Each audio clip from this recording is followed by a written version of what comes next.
Arratsaldeon, Koldo Mitxelena kulturunearen izenean ongitorria eman nahi genizueke, etorri zareten guztiei.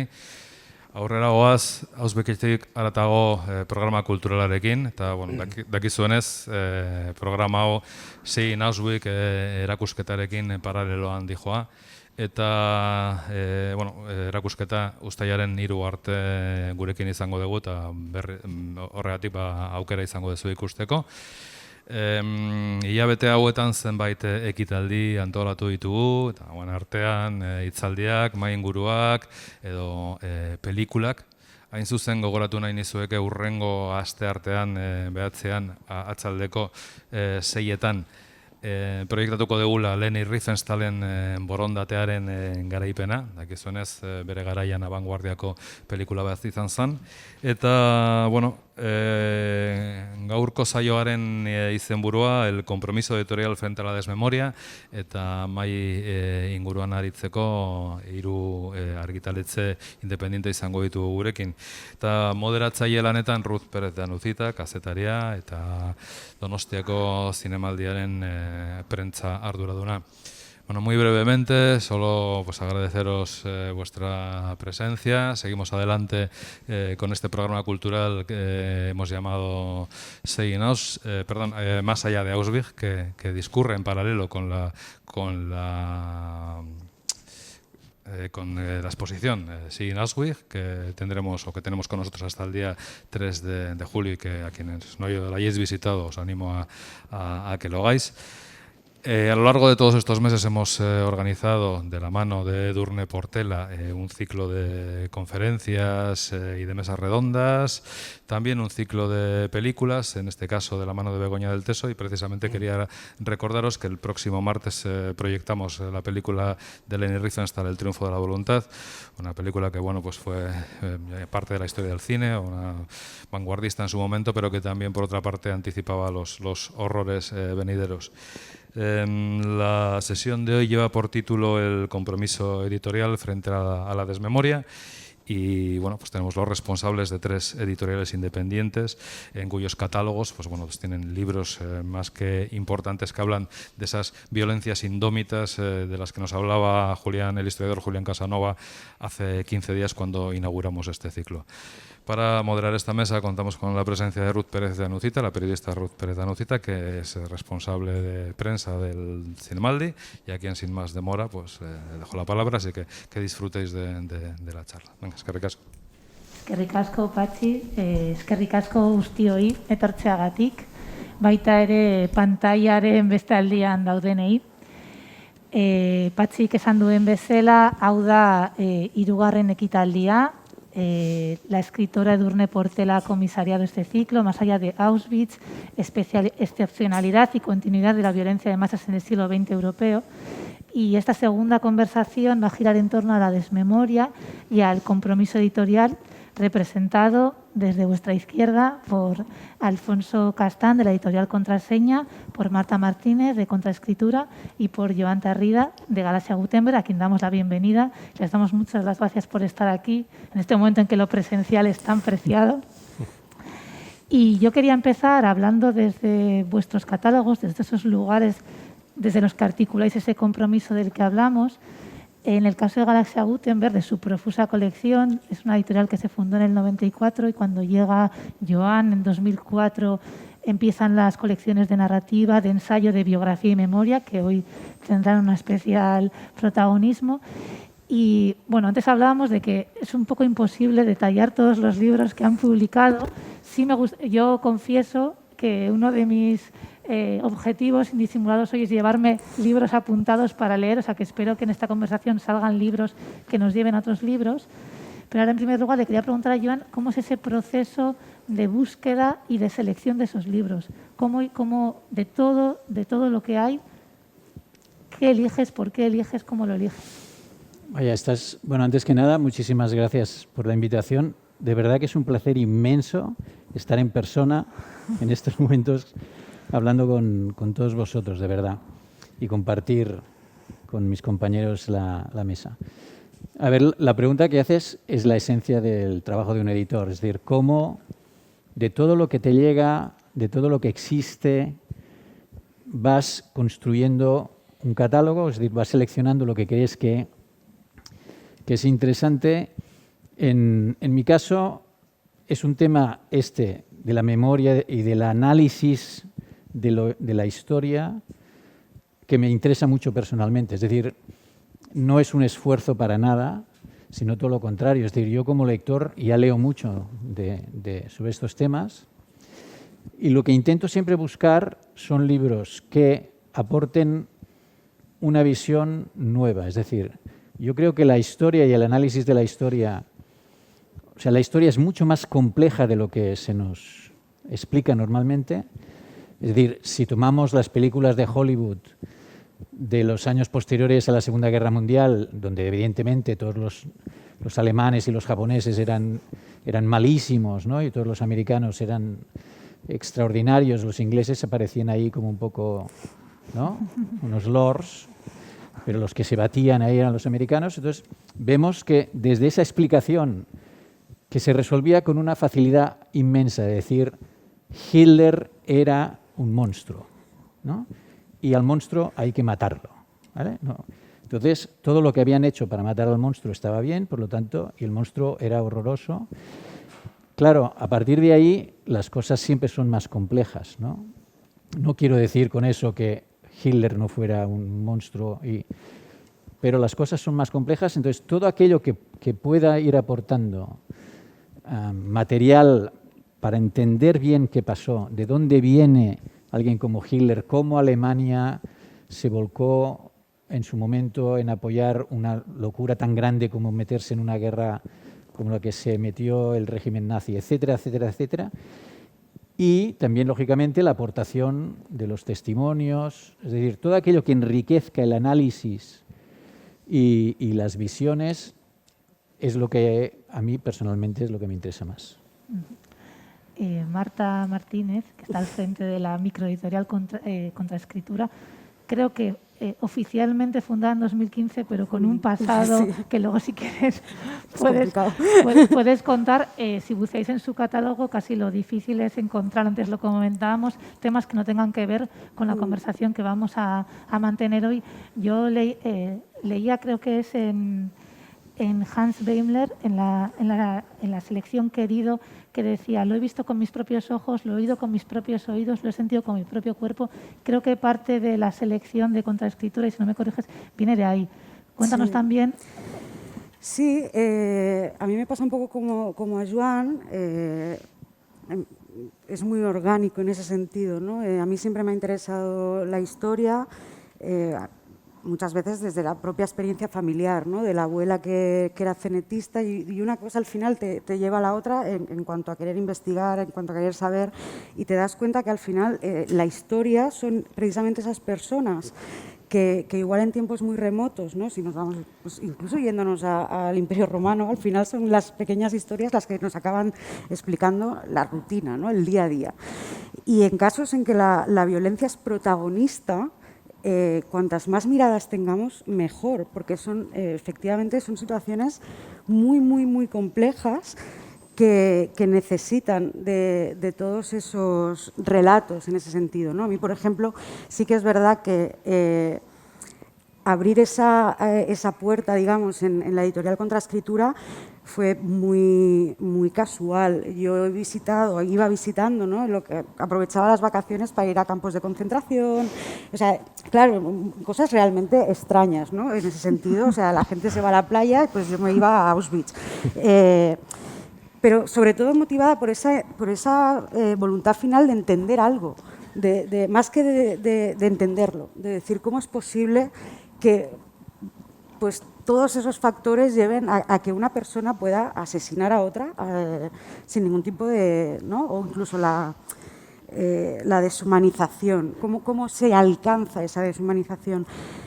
Entonces, yo llego un día al campo de concentración de Dachau, visito todo el memorial, todo el museo, y de repente me encuentro en un plafón informativo una reproducción de una portada de un libro que pone Goethe en Dachau.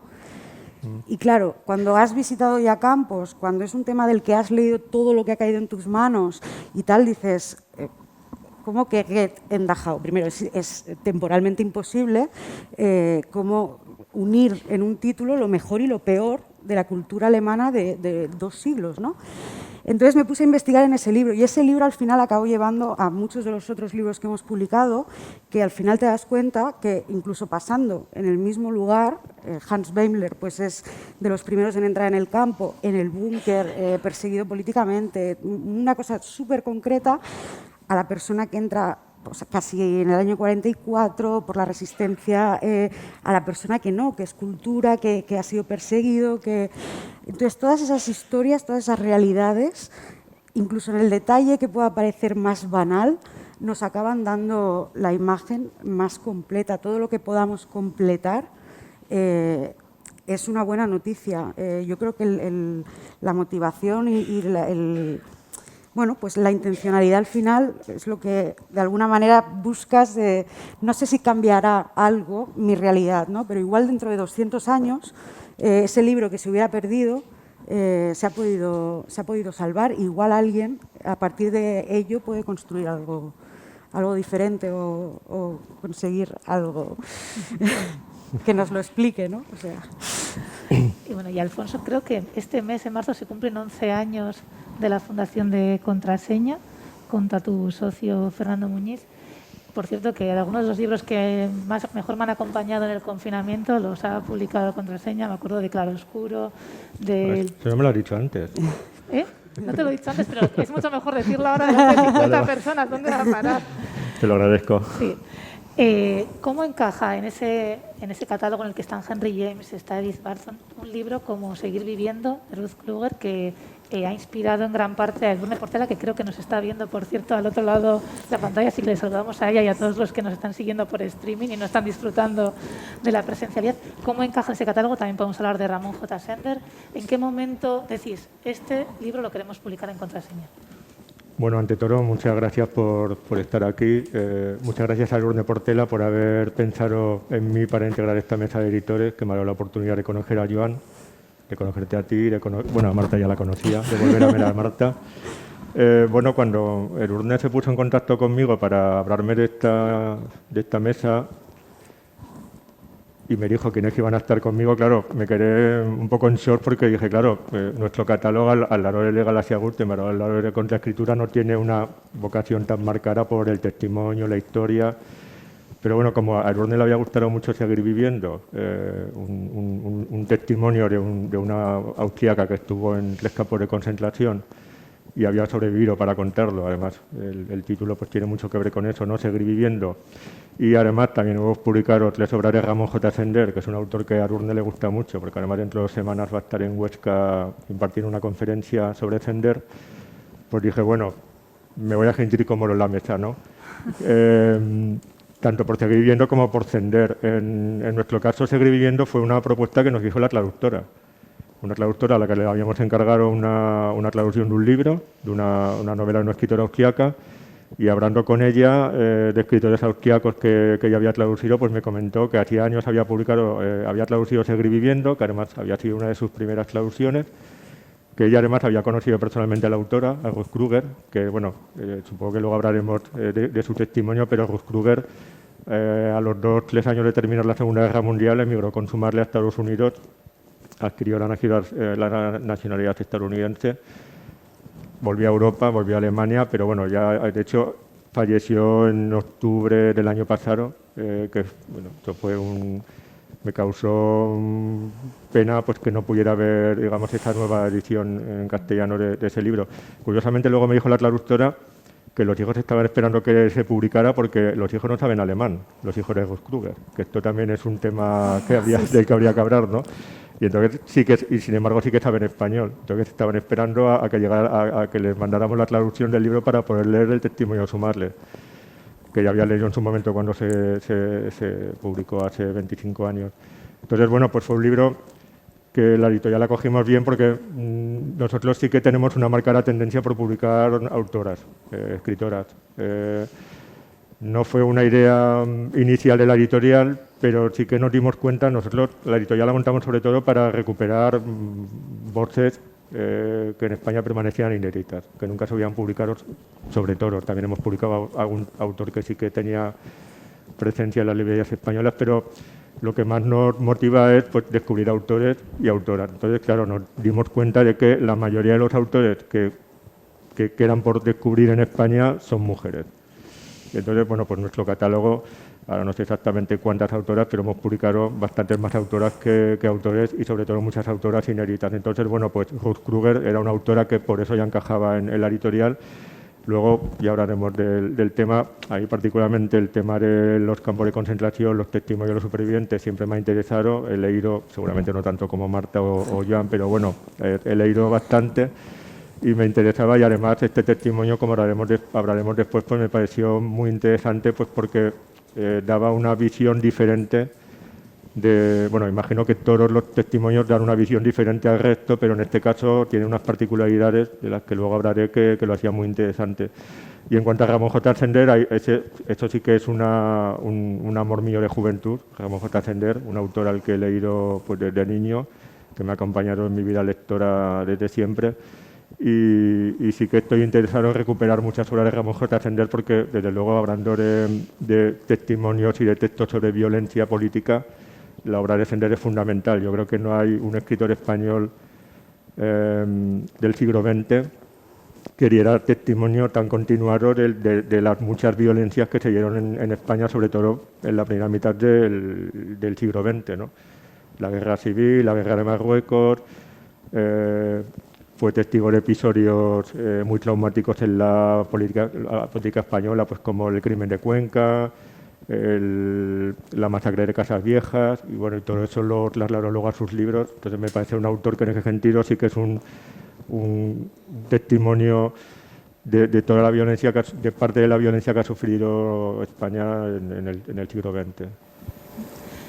En la exposición hay un ejercicio que me parece muy bonito, y es que de una fotografía en la que se ve una multitud en Auschwitz, hacen unas ampliaciones, unos zoom, y entonces frente a la masa es como más fácil desentenderse, pero en esos zoom pues ves un abrazo, ves una mirada, ves una mochila cargada y ves que es alguien que cree que esos objetos le van a servir de algo en el sitio al que va. Pensaba que los testimonios de alguna forma son eso, ¿no? Como esa carga subjetiva que te hace ver el contorno de algo, que lo humaniza. Quería que hablásemos sobre, desde la historia, desde el ensayo, desde el testimonio, también desde la poesía, como hablábamos antes, de la novela, cómo veis esos acercamientos y qué os parece que contribuye cada género a esa memoria y a ese compromiso del que estamos hablando hoy. Bueno, son acercamientos distintos, ¿no? El ensayista, lógicamente el historiador, investiga los hechos, investiga todas las fuentes que pueden, que por eso se pueden seguir publicando muchos ensayos, porque cada vez hay más fuentes al alcance de los historiadores. También hay cada vez más historiadores que aprenden lenguas para poder leer las fuentes originales, que eso es un tema importante. Es decir, hace años seguramente pues, los historiadores anglosajones o alemanes o franceses o italianos o españoles sabían su idioma y quizá el inglés, pero ahora hay historiadores españoles, por ejemplo, que han estudiado rumano, han estudiado polaco, han estudiado ruso, para poder acercarse a los textos originales. Claro, eso da una amplitud de materiales a utilizar por parte de los historiadores que hace que, lógicamente, eso que decíamos antes de la complejidad de los hechos se pueda estudiar con más detalle. Eso por parte de los historiadores. Claro, luego están los testimonios, es decir, la gente que lo vivió, la gente que estaba allí. Y eso es algo que a partir sobre todo de los años 70, 80, etcétera, se van publicando, ¿no? Se van escribiendo. Bueno, se habían escrito ya antes, pero antes hablábamos con Marta, por ejemplo, que claro, en los años 40, justo después de la Segunda Guerra Mundial, la gente no estaba mucho para escuchar, ya no para leer libros que contaran lo que había pasado en los campos de concentración o en el Gulag, etcétera, sino ya solo de escucharlo. O sea, ¿cuántos testimonios hay de gente que había pasado por ahí que se sintió absolutamente abandonada o incomprendida a la hora de querer explicar lo que había ocurrido, porque nadie se lo quería creer De o nadie hecho, estaba en disposición de creérselo. ¿no? Una de las cosas que también es recurrente cuando, sobre todo, las personas han sobrevivido y han explicado ese proceso de escritura y demás, no es extraño encontrarse con la situación en que el propio autor, en este caso, dice: me daba mucho miedo escribir o hablar porque si había alguien escuchando, ¿no? Ese miedo a después de sobrevivir a toda esa violencia, asumir que la mayor violencia que podías vivir a posteriori era que nadie estuviera escuchando, cuando esa persona, ¿no?, sentía esa grandísima necesidad de dar testimonio. Y eso es algo que lamentablemente pasó muchísimo en el tema de la Segunda Guerra Mundial, sobre todo hasta el juicio de Eichmann en los años 60, que de alguna manera con la televisión, incluso a nivel filosófico con Hannah Arendt y demás, explota, ¿no? Entonces sí que la gente ya está un poco más abierta a decir, bueno, vamos a hablar un poco, ¿no? Hay un poco ya de cambio generacional, es el padre el que estuvo en la guerra, no yo. Entonces hay un poco más de intención o de ganas de escuchar. También es un momento en el que empiezan a trabajarse en los centros memoriales, en los propios lugares. Hasta antes eso no había sucedido. En el caso, por ejemplo, del libro que comentaba antes, de Get in the How, él escribió un epílogo después de un viaje que hizo 10 años después al lugar, ¿no? Y vio cómo todo se había transformado de una manera que para él era aberrante. Y eso pues marca también un punto de inflexión. Perdona. No, es muy interesante, ¿no? Pero yo creo que además de los testimonios, sobre todo que los testimonios que marcan mucho son los testimonios de Primo Levi, ¿no? Escritos en los años 40, pero que se leen a partir de los 80 o en los 70, cuando Solzhenitsyn publica Archipiélago Gulag. Claro, esto ya da una dimensión al final de lo que es lo interesante. Yo creo que antes lo decía Marta, la historia al final se encarna en gente, ¿no? O sea, la historia no es un hecho que pasa, ¿no? Nos pasa a todos, ahora lo estamos viviendo con la pandemia, salvando todas las distancias, pero lógicamente al final vemos que somos individuos que sufrimos la situación. Claro, eso, el testimonio es privilegiado. Luego está la poesía, que es una expresión íntima de una voz que intenta poetizar, por lo tanto, intenta expresar desde la sensibilidad extrema lo que ha ocurrido.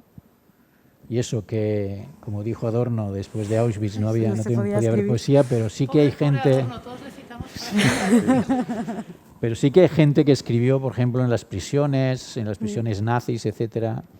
Por lo tanto, también es un tema muy importante. Y luego la novela, claro, la novela consigue algo que los historiadores no pueden hacer, que es meterse en la mente de la gente que lo vivió eso, ¿no? O sea, los historiadores también lo han hecho. Cada vez hay la microhistoria, esta historia que explica la historia a partir de un caso o dos de personas a las que van reconstruyendo su vida. Pero claro, por ejemplo, lo que hace Jonathan Litton en Las Benévolas, que es ponerse... O sea, Las Benévolas es una novela en primera persona escrita por un gran cargo nazi, que demuestra que lo que están haciendo los nazis es lo que hay que hacer y que tiene todo el sentido y que tienen muchos motivos para hacer lo que hacen. Y entonces, claro, meterse en esa mentalidad... Eso lo puede hacer una novela, un historiador no lo puede hacer. Es decir, que cada género tiene su fuerza, ¿no? Yo en ese sentido soy un poco más crítica. A mí la ficción me molesta un poco. En ese sentido soy más purista. Porque me parece un poco peligroso que al final se confunda, ¿no? Un poco lo que sí es realidad, lo que no. Yo creo que incluso cuando pues, historiadores y personas que han leído mucho sobre el tema, propios investigadores que trabajan en los centros de memoria te trasladan esa preocupación, ¿no? Bueno, pues en su caso hubo, por ejemplo, muchísimo debate sobre La vida es bella, ¿no? Si era una película que dulcificaba o no la supervivencia, además con un niño y demás, o hablábamos antes del niño en pijama a rayas. No quiere decir que esas situaciones no se dieran, claro que se dieron, pero la realidad probablemente sea muchísimo peor. Y en cuanto a este tipo de violencia que entendemos, a pesar de que se haya reproducido muchísimas veces, porque ha habido más matanzas, ha habido genocidios, ha habido absolutamente de todo, incluso dentro del corazón de Europa. Srebrenica está ahí, a nada, a 4 países de distancia, y parecía imposible, ¿no?, que el género humano, y más en Europa, ¿no?, se volviera a dar una cosa como esta. En África, bueno, pues Ruanda y esas cosas, ¿no?, pues siempre nos parecen un poco lejanas, algo, ¿no?, casi te diría primitivas, ese etnocentrismo casposo, diría, del europeo, que ve esas violencias y se desentiende. Luego también está, creo que es muy importante, la politización. Parece que si estás en contra de los nazis, te parece bien que existiera un gulag, ¿no? Eso también hay muchas veces que incluso como editor te lo encuentras. Entonces, bueno, entonces tú, pues, te parecería bien lo que hizo. No, no, de verdad que no. O sea, es difícil a veces enfrentar eso. Entonces, creo que ya es suficientemente, para mí, en lo personal y en lo profesional, ya es suficientemente complicado gestionar a nivel ético, a nivel lingüístico, a nivel de contexto, a nivel de cómo hacer que realmente un libro, aparte de aportar eso, aporte la información que puede necesitar cualquier nivel de lector, ¿no?, para llevar una comprensión lo más plena posible. Si a eso se me mete ficción de por medio, a mí me resultaría muy problemático. Pero sí que es, por ejemplo, la poesía es algo que hasta hace unos años no estaba dentro incluso de la cabeza de los editores, ¿no?, que fuera a aportar algo a la historia, que fuera realmente un testimonio.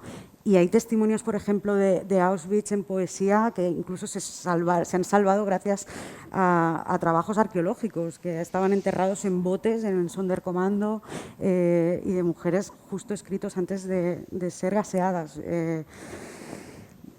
Aportan mucha información, sobre todo por esa falta de lenguaje, ¿no?, de lenguaje, digamos, ensayístico o de testimonio, pero sin embargo que sale de esa entraña, de esa necesidad de ese alemán que se les estaba negando, ¿no?, de esa lengua que se les estaba pervirtiendo. Sí, bueno, lo hemos hablado antes, que yo, mientras pensaba en esta charla, pensaba precisamente en qué ficciones sobre campos de concentración había leído, me habían gustado. Y curiosamente, la mejor, para mí, claro, la mejor novela que he leído que tiene algo que ver con Auschwitz es La decisión de Sophie, que es una novela de un escritor norteamericano, William Styron, que se hizo en los años 80 una película muy famosa, a la J. Pakula, seguramente alguno la habréis visto, ¿no?, con Meryl Streep, que es una novela ambientada en Estados Unidos, en Nueva York, protagonizada por Sophie, que es una emigrante polaca. Y claro, solo al final de la novela se descubre cuál es el significado del título, ¿no?, La decisión de Sophie, que es una decisión que tiene que tomar en Auschwitz. Como dice Marta, yo también siempre he sido un poco reacio a leer ficciones sobre Auschwitz, campos de concentración. También fui en su momento, por ejemplo, reacio a ver La lista de Schindler, de Steven Spielberg, porque en su momento, pues, no sé, me pareció que no me pareció ético. También, bueno, fue hace muchos años, ¿no? Ahora he visto la película, al final la vi, pero en su momento no me pareció ético por su parte, y es cierto que él lo hizo con mucho respeto, como hemos hablado antes. De hecho, al final de la película aparecen, pues, supervivientes reales que estuvieron en Auschwitz, pero siempre me da un poco de reparo la ficción. Creo que es un tema que, aunque hayan pasado 75 años, ¿no?, desde que se liberó el campo, pues todavía hay gente viva, ¿no?, que estuvo en los campos de concentración. Como he dicho, Ruth Kruger, la autora de Seguir viviendo, el testimonio que publicamos nosotros, falleció hace pocos meses. Y bueno, tenía 88 años, podría haber vivido unos cuantos años más bien, que tenía la salud muy, muy delicada. Entonces yo creo que es un tema que todavía, aunque se escriben ficciones, El niño de pijama de rayas, El violinista de Auschwitz, parece ser que el algoritmo que decide a veces que tiene que publicar una editorial, pues siempre que aparece Auschwitz le va a dar el visto bueno. Pero yo la verdad es que me quedo con los testimonios, con la historia, el ensayo, incluso la poesía. a no ser que alguien me diga que hay una novela estupenda, pero vamos, si tú no la conoces, digo, ya no la conoces, no creo que exista, ¿no?, sobre campos de concentración. Pero vamos, hay muchos testimonios, hay muchos libros interesantes que leer sobre campos de concentración antes que leer, pues eso, el niño del pijama de rayas. Y hay muchas cosas también recuperadas en países vecinos. Lo comentábamos un poco antes. Yo creo que hay un hueco importante, por ejemplo, pues con respecto a las memorias de lo que serían los verdugos de la otra parte de la historia, ¿no? Acantilado, por ejemplo, sí que publicó en su momento las memorias de Speer, que nos ayudan pues también a contextualizar los diarios de Goebbels, ¿no? Comentábamos, no están publicados por cualquiera, está publicado por la editorial Gallimard en Francia, ¿no? Y ahí en eso España tiene una tarea pendiente, supongo, pero porque igual, por lo menos desde mi punto de vista, haría falta una labor extra, ¿no?, que requeriría muchísimo más trabajo, la implicación probablemente coral de muchas personas que conozcan el tema, de historiadores, demás, que nos permitan realmente articular buenos libros de malos libros, ¿no? Permitir que se pueda tener una buena edición de Mi lucha, de Hitler o de los diarios de Goebbels. Claro, publicarlos, por mucho que intente una persona sola, un editor solo, hacer un buen trabajo con ello, también España es un país que aún está muy polarizado. A día de hoy yo creo que es más sencillo publicar un testimonio de Auschwitz que uno de la guerra civil. Probablemente cause muchísimo menos revuelo, en las presentaciones sea mucho más benévolo la gente, porque siempre sigue siendo un tema muy candente, que probablemente en Alemania pues no suceda, ¿no? Les encante cualquier cosa que hable sobre la guerra civil, sin embargo aquí sigue siendo, por lo menos tiene un punto problemático cuando encaras el tú a tú con el lector. Y en España es un país que no tiene resuelto el tema, como decíamos, de la historia, porque, por ejemplo, es uno de los pocos países occidentales que no tiene una ley que obligue a sacar los documentos al cabo de unos años. En Estados Unidos, ¿no?, creo, no sé si son 25 o 40, que todos los documentos oficiales, sean de la policía, sean del ejército, sean del presidente, ¿no?, salen a la luz. En España no. O sea, en España hay archivos militares, políticos, etcétera, que los historiadores no pueden acceder. O sea, imaginemos lo que eso significa para el conocimiento de la historia española.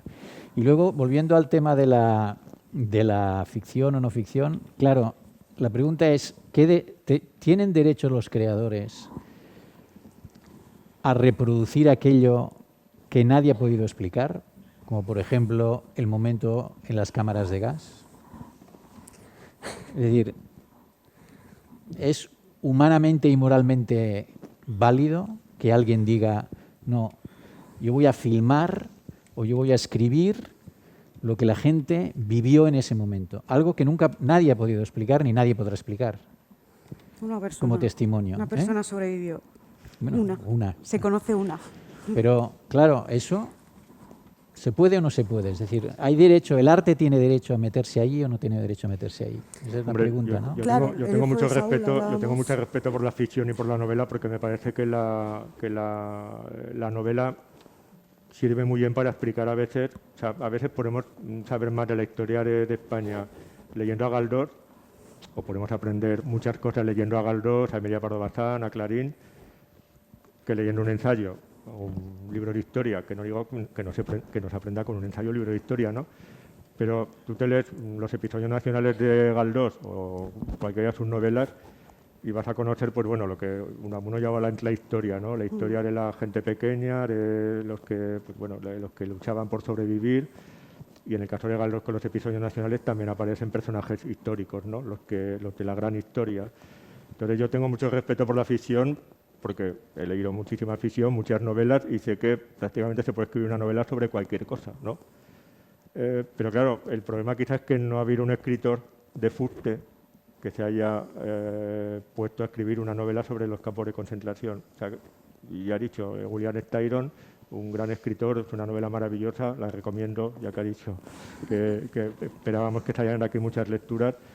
Es una novela estupenda que digamos el temario de Auschwitz aparece colateralmente, aunque es fundamental, porque de hecho es lo que explica el título, ¿no?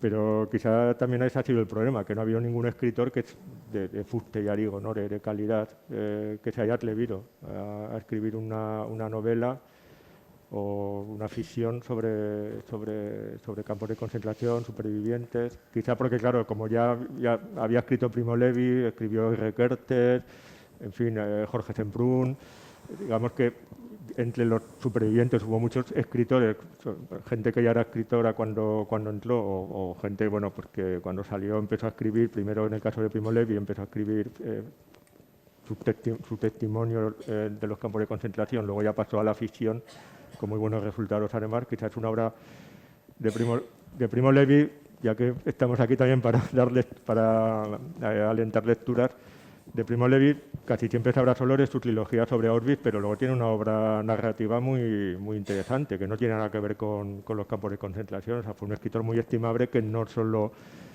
creo yo, merecería ser recordado por su testimonio de Auschwitz, aunque quizás es lo más conocido, ¿no? Y quizás sea lo mejor que escribió. Quien tiene unas páginas magníficas, ahora voy a barrer para casa. Sí. Venía a hablar de mi libro.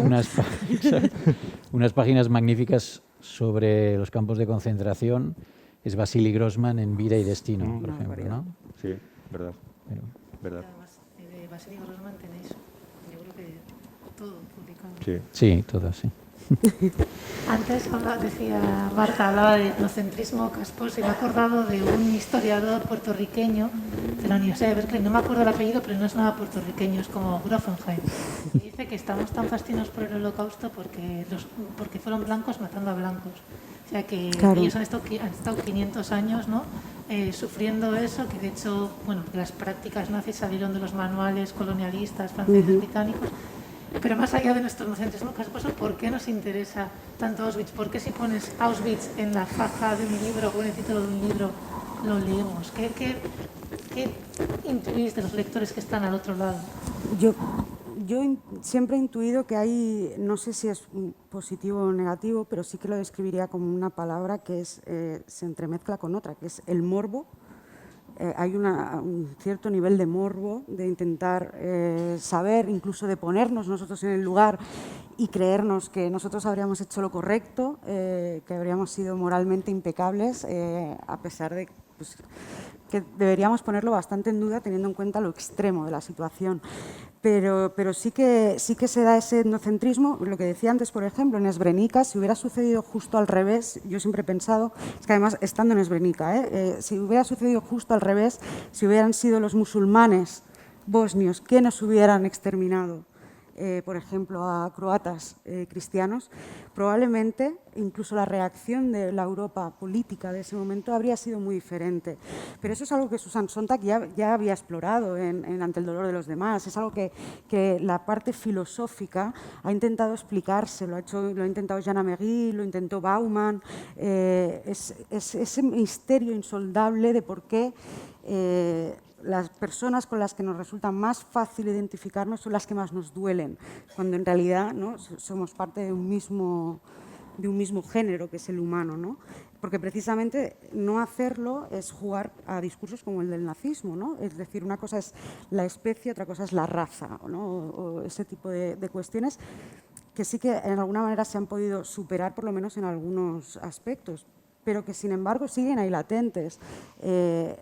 A lo largo de los años se han producido, se han editado, se han publicado muchísimos libros y testimonios, pero sigue habiendo grandes tabúes, grandes afectados, grandes sufridores de esas violencias que seguimos sin tener sus testimonios.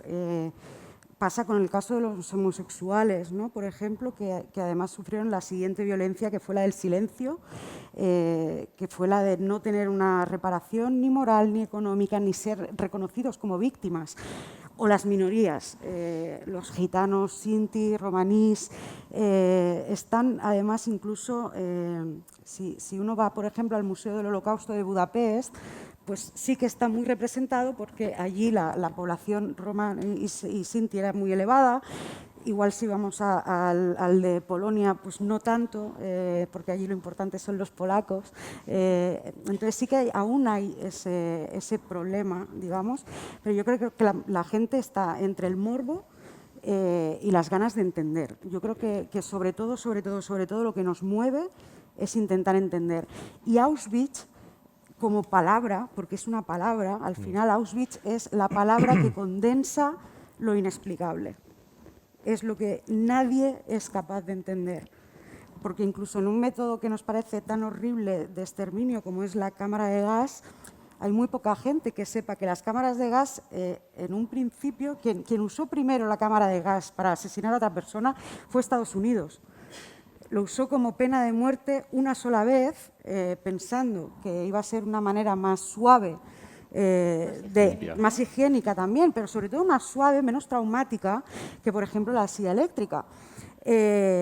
Fue a un preso japonés y se dieron cuenta que tardó 20 minutos en morir, que lo hizo de manera agónica, con muchísimo dolor, y dejaron de utilizarla. Pero ya se había utilizado a principios de siglo. No, quiero decir, en ese sentido, ni siquiera fueron excesivamente originales los nazis, pero sí que esa es la industrialización del dolor, lo que nos resulta incomprensible. El capitalismo de la muerte. El capitalismo del dolor, el ser productivos. Como matar a más gente en el menor tiempo posible. Que la idea es la producción, que incluso es algo que enfrentó a los alemanes, a los propios nazis los enfrentó, porque en un primer momento, en los primeros años, los campos de concentración dependían de dos organismos administrativos diferentes y estaban unos que querían la exterminación absoluta, rápida y demás de todos los oponentes, sean de cual sea el tipo, y los otros que querían explotación laboral, que necesitaban y abogaban por esa fuerza de trabajo.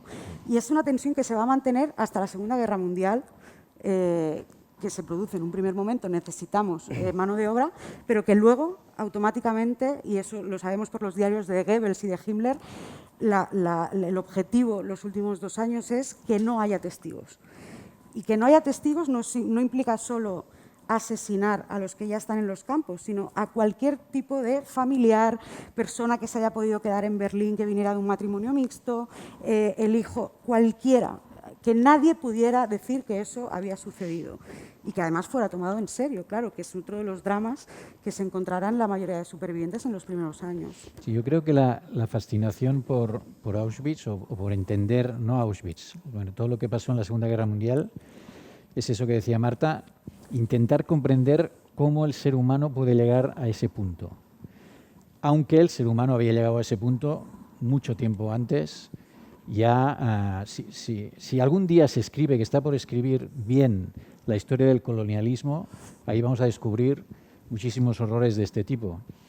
Pero digamos, el que tenemos ahora más a mano, ¿no?, es este. Entonces, ¿cómo se puede llegar a eso?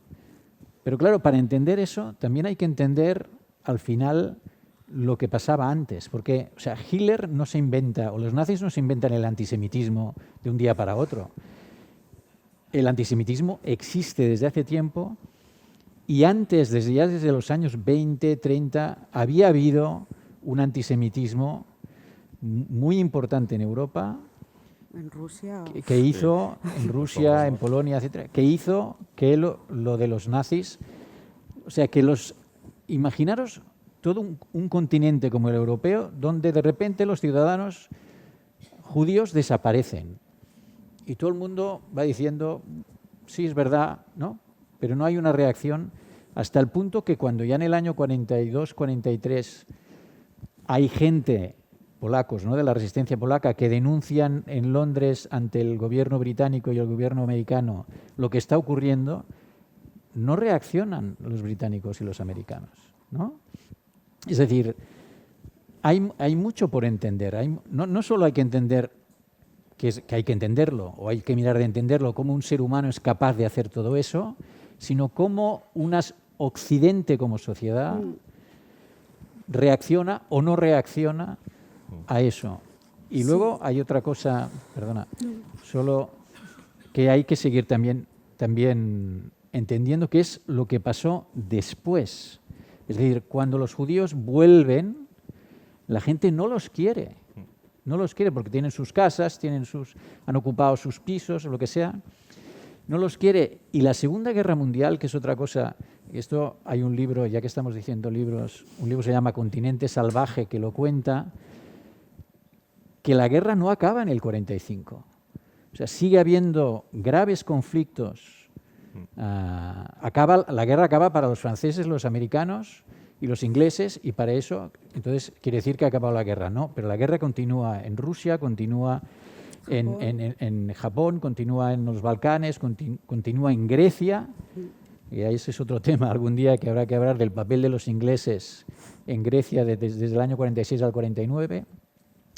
Pero, digamos, la Segunda Guerra Mundial no acaba hasta el 49 en Europa. Y luego, o lo que pasó con las mujeres, por ejemplo, japonesas o coreanas, que fueron obligadas a servir de prostitutas para el ejército japonés durante la Segunda Guerra Mundial y que aún hoy Corea no lo ha reconocido como víctimas de la guerra a esas mujeres. Es decir, hay mucho trabajo, hay mucho testimonio y será complicado entender, pero yo creo que la fascinación, o sea, por eso Auschwitz nos interesa tanto, porque nos obliga a entender muchas cosas. Y yo, que leo muchísimo sobre eso, tengo que reconocer que cuanto más leo, más me cuesta entenderlo, ¿no? Sí, Por lo cual es un sí, porque al final es el detalle, ¿no? Ese Kruger, detalle. la autora de Seguir Viviendo, que ahora, digo, antes de que se me olvide, Kruger, la autora de Seguir Viviendo, en estas memorias, cuenta varias cosas que están muy relacionadas con lo que estamos hablando. Por ejemplo, dice que ella, pues, claro, son un testimonio de su paso por los campos de concentración, su infancia en Viena, el paso por los campos de concentración y luego los años posteriores en Alemania y en Nueva York, ¿no? Hasta donde se fue a vivir con su madre. Y ella contaba que, por ejemplo, pues dice, hay veces que estaba en una reunión y ha salido el tema de la claustrofobia o en qué situación hemos pasado más miedo por estar encerrados, ¿no? Y entonces pues uno decía, pues yo en un ascensor.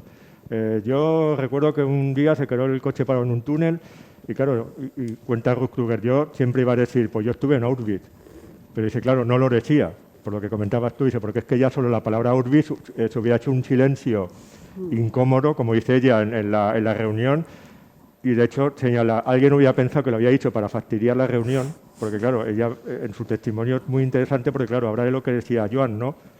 Se liberaron los campos, terminó la Segunda Guerra Mundial, pero luego los judíos en muchos ámbitos eran personas incómodas, porque eran testimonios vivos de lo que había pasado.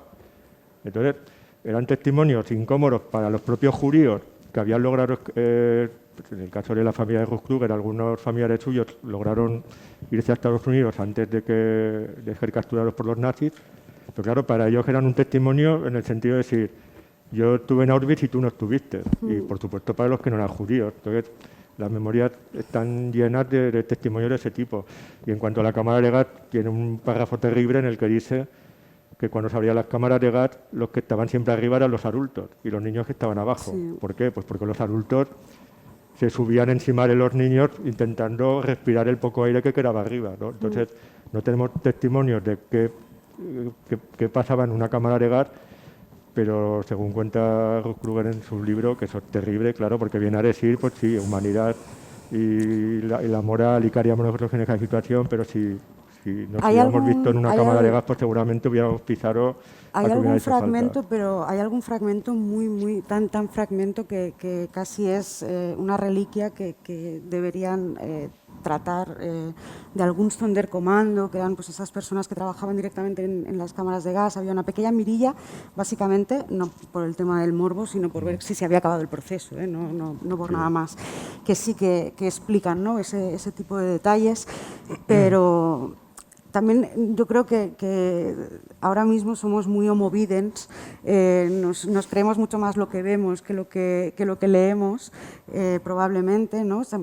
Ha habido incluso manipulaciones que han llamado mucho la atención, ¿no? Siempre hay una foto, por ejemplo, que siempre se ha atribuido a Auschwitz, de una cámara de gas con unos arañazos en la pared, que es falsa, pero sin embargo siempre provoca esa tensión de decir, si algo es una cámara de gas es esto, ¿no? Y probablemente sean muchas más cosas y mucho más orgánicas, de hecho, y desagradables. Pero, sin embargo, tú puedes ir hoy a una cámara de gas, a mí me ha pasado, y ver pues, a una persona de 50 años haciendo una foto a sus 2 hijas de 12 años con los hornos crematorios de fondo y sonriendo, ¿eh? Eso lo he vivido yo, no me lo ha contado nadie. Y luego pues te planteas muchas cosas, incluso de la propia gestión luego que se hace de los campos. Ahora Polonia, por ejemplo, ha prohibido, ¿no?, decir que Auschwitz es un tema polaco, ¿no?, que era un tema nazi, que era un tema alemán, que no tiene nada que ver con su historia, cuando sabemos que pues, por Glassman y por muchísimas personas que han trabajado sobre el terreno, que evidentemente había gente que era necesaria para llevar ese tipo de cosas y que los campos no estaban completamente aislados de todo. En Flossenbürg, por ejemplo, cuando tú visitas Flossenbürg ahora mismo, si alguno habéis estado, la distancia que hay actualmente entre lo que era el campo de concentración y el primer hilo de casas, yo lo primero que hice al llegar allí fue decir, bueno, ¿cuándo se construyeron estas casas? De personas que están teniendo el dormitorio con vistas a un campo de concentración. Y dicen, no, esas casas siempre han estado ahí. Ya estaban antes de que Flossenbürg se convirtiera en un campo de concentración. Con lo cual, formaba parte de esa normalidad que decía Joan, que yo creo que es lo que realmente nos resulta escalofriante, porque ahí sí que es donde nosotros nos podemos ver reflejados, ¿no? Igual, ante ese capo o ese SS, ¿no?, con el perro o tal, o incluso los experimentos médicos, decimos, claramente no seríamos una persona así, ¿no? Pero la persona que estaba al lado, la persona que estaba en esa acera de Varsovia cuando veía pasar a los judíos hacia el gueto, ahí ya es donde se juega un poco nuestra moral, por lo menos a base de leer y de leer te planteas muchas cosas. Es verdad que lo que decía Joan, para mí la guerra mundial acaba militarmente hablando. La guerra mundial permanece cuando Polonia está diciendo que Auschwitz no es polaco, sino que es alemán.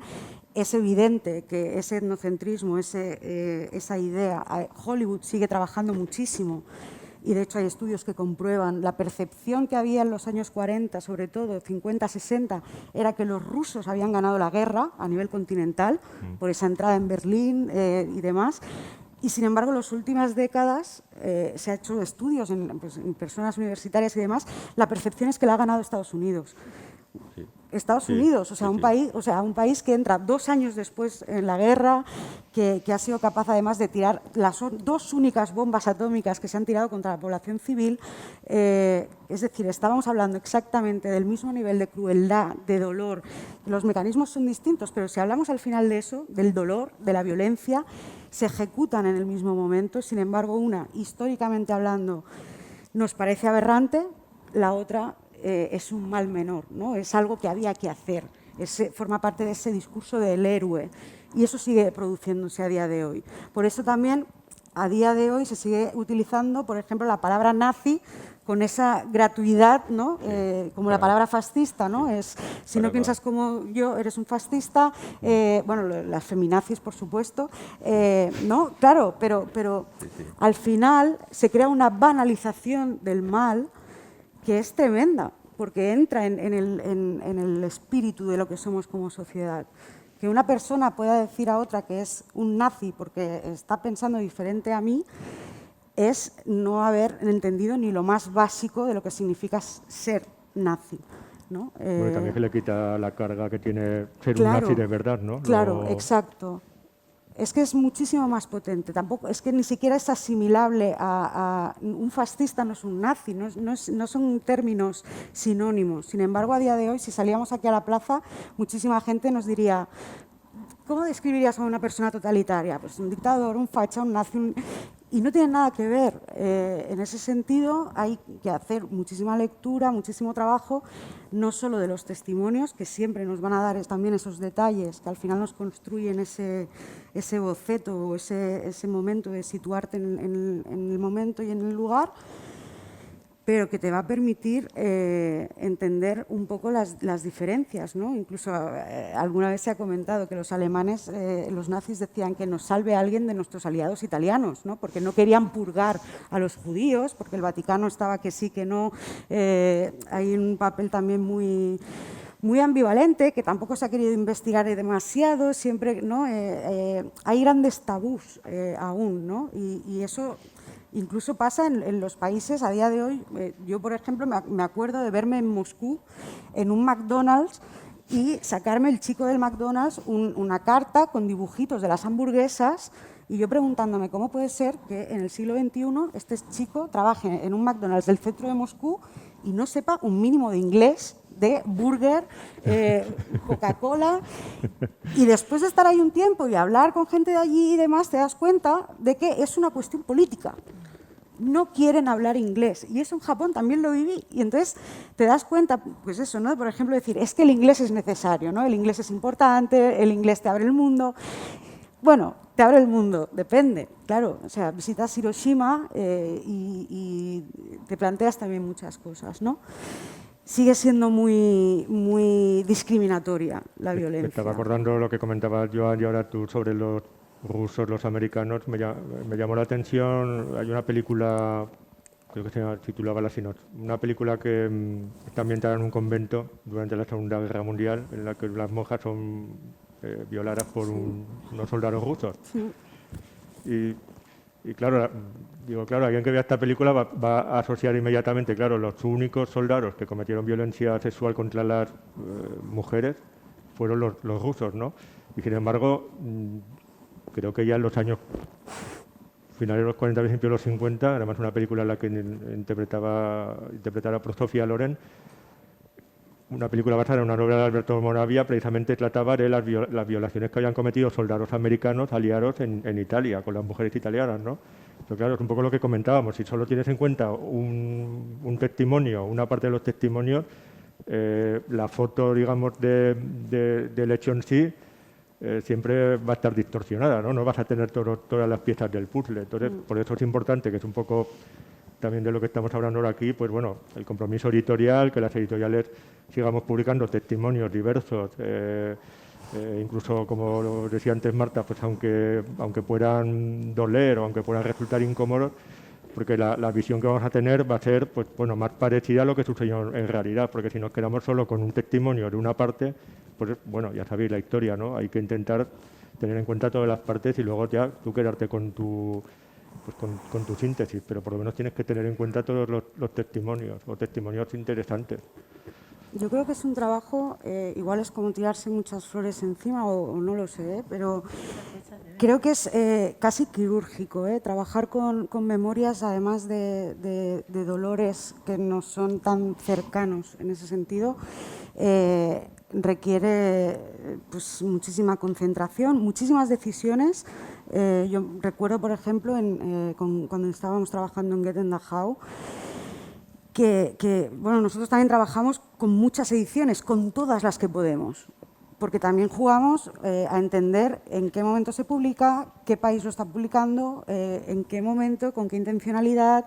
Ves muchísima más censura de quien menos te la esperas muchas veces, de países que en principio pues, no deberían estar censurando textos y sin embargo lo hacen, pues como Francia, no sé, muchísimas cosas. Por ejemplo, en Francia, es que siempre me viene a la mente, nosotros, claro, no es algo que te expliquen en el colegio. En el año 1915, Francia, en Primera Guerra Mundial, firma y pone en funcionamiento una ley que convierte automáticamente a todos los hijos de francesas y alemanes en hijos ilegítimos, que no tienen derecho a educación pública, a ningún tipo de subsidio. Eso es un tabú en Francia. Y lo sigue siendo. Incluso estás hablando con una persona entendida más o menos en temas de historia y no lo conoce. Es problemático. Pero retomando un poco el tema de las decisiones, ya no solo la decisión mayor que comentábamos antes de publicar o no publicar una cosa o publicarlo de una manera o publicarlo de otra. En el caso, por ejemplo, de Get in the How, tuvimos que tomar una decisión lingüística, que era, teníamos a un holandés escribiendo, en un primer momento las notas allí las escribía en holandés, pero que cuando sale del campo lo publica rápidamente en holandés como para quitárselo de encima, y al año siguiente lo publica ya en alemán, pero cuando en alemán evidentemente pues es alemán, todo corrido, digamos, ¿no? Pero cuando coges la versión holandesa te das cuenta de que todas las palabras relacionadas con lo que es la cotidianidad del campo, pues la enfermería, revier, Outstun, todo ese tipo de palabras, el autor en la versión holandesa las deja en alemán, porque para él no es alemán nazi. Entonces, de alguna manera se convierte en precursor de todos esos debates que implicarán qué es lo que han hecho con el alemán, qué es lo que se puede escribir después de Auschwitz. Es una lengua pervertida, ¿no? Entonces, el Nico Ross en ese momento se adelanta a todo ese debate y lo soluciona de esa manera. Claro, si no tienes la precaución de coger esa primera edición en alemán, en neerlandés, perdón, y compararla y decir, vale, aquí hay una decisión. La decisión entonces que tú, ¿qué tomas? La decisión de facilitar la lectura al lector español, que es unificar al castellano como la visión alemana, o dejas el texto completamente plagado de palabras en alemán que van a dificultar la lectura, pero que sin embargo son más fieles probablemente a esa diferenciación que pretende hacer el autor. Son decisiones que parecen bastante baladís. De hecho, yo cogí muchísimos libros para ver qué habían hecho antes otros compañeros. Y al final, bueno, pues son decisiones, como digo, quirúrgicas y que esperas no equivocarte, pero que tampoco hay una ciencia, no es una ciencia exacta, ¿no? Siempre, yo creo que lo fundamental es, sobre todo, la intención de hacerlo bien, ¿no? Nos equivocaremos o no, pero la intención, que eso choca diametralmente muy interesante, claro, con lo que hablábamos antes de la mercadotecnia. O sea, una visión completamente diferente del texto, si hubieras traducido... Claro, claro.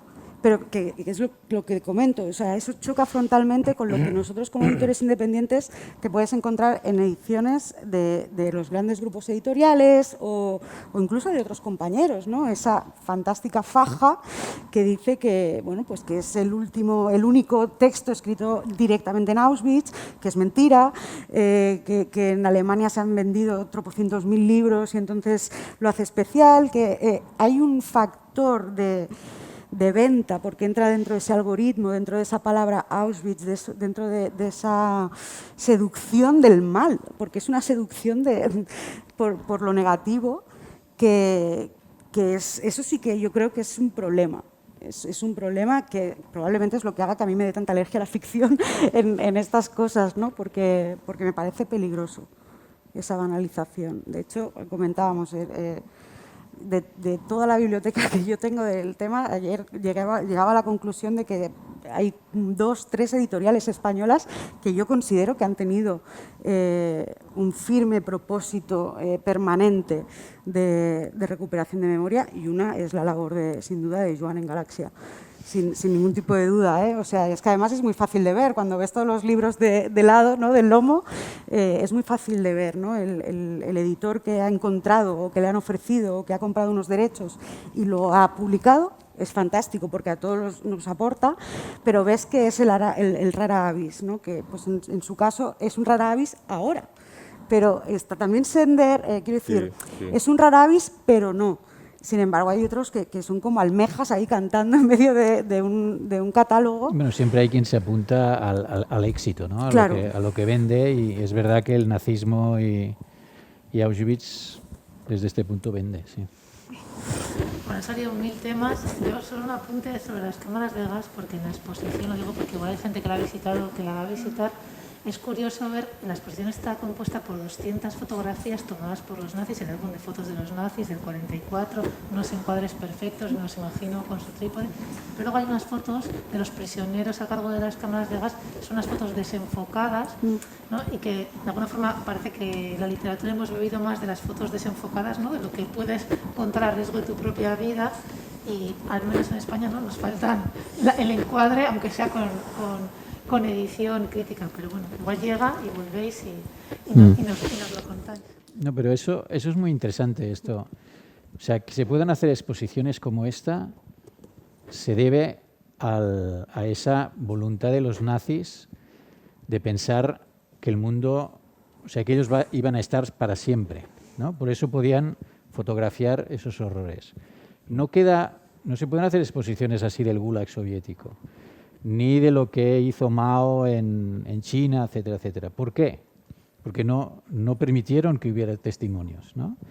Es decir, si a los editores podemos publicar tantos testimonios sobre Auschwitz y se pueden ver tanto lo que pasó, es porque los nazis mismos recogieron todo este material, pero en cambio, por ejemplo, sobre China, ¿no? China, o sea, los holocaustos, no, holocausto no, porque el holocausto es una cosa con los judíos, pero los genocidios que se han hecho en África, como tú decías, en China, en Camboya, etcétera, etcétera, conseguir testimonios es muy difícil. Yo hace tiempo que los busco también para ver si podrían ser publicables y entender lo que ocurrió ahí, pero cuesta muchísimo, ¿no?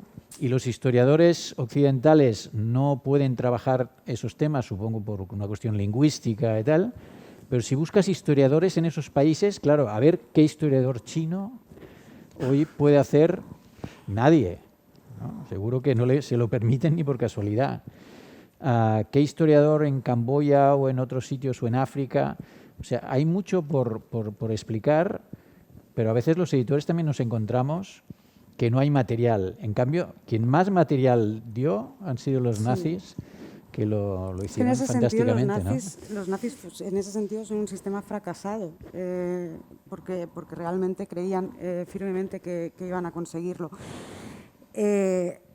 Yo creo que deberíamos también incluso hacer esa doble visión de yo creo que es fundamental también de todas las violencias americanas en Vietnam, por ejemplo. Nos queda muchísimo por recuperar de todas esas violencias sexuales sistematizadas contra la mujer como arma de guerra. Es importantísimo reconstruir toda esa historia que es de un dolor tremendo, tremendo. Porque afecta ya no solo al propio cuerpo, sino a hijos, a muchísimos niveles. Pero también es verdad que, por ejemplo, miramos a Camboya, ¿no? Y decimos, Dios, qué horror, ¿no? Y además está todo el mundo que aún no está identificado. Bueno, España, no sé si se vanagloria, pero sí que es verdad que es el país que más dinero paga en la Unión Europea por incumplir la ley, que es sacar a la gente de las fosas. Estamos ante un sistema que ahora ha pasado el 23F y sigue estando todo clasificado, ¿no? Entonces, sin embargo, vemos, es que en Moscú no se puede acceder a no sé qué documento, que es un poco lo que tú apuntabas, ¿no? Nos resulta, pues, que China es un país muy malo porque no deja que los historiadores investiguen, pero sin embargo en España también es muy complicado. O sea, yo, por ejemplo, he tenido que hablar con el Ejército de Tierra en Ávila y ha sido imposible conseguir ese dato, esa ficha, o directamente con Salamanca. En el archivo de Salamanca directamente lo que te dicen es, pues ven aquí y busca. Dices, hombre, no sé, será un poco complicado, ¿no? O directamente documentos que yo me he encontrado que han desaparecido literalmente en un traslado del Ministerio de Exteriores al archivo de Alcalá. Ha desaparecido un documento y lo que te dicen es, pues bueno, que burocracia, que se cayó del camión. Hombre, es complicado, pero es que es real, o sea, no es una conspiranoia ni nada por el estilo, es que es real. Habéis acercado la conversación a mi tema, que es Sender.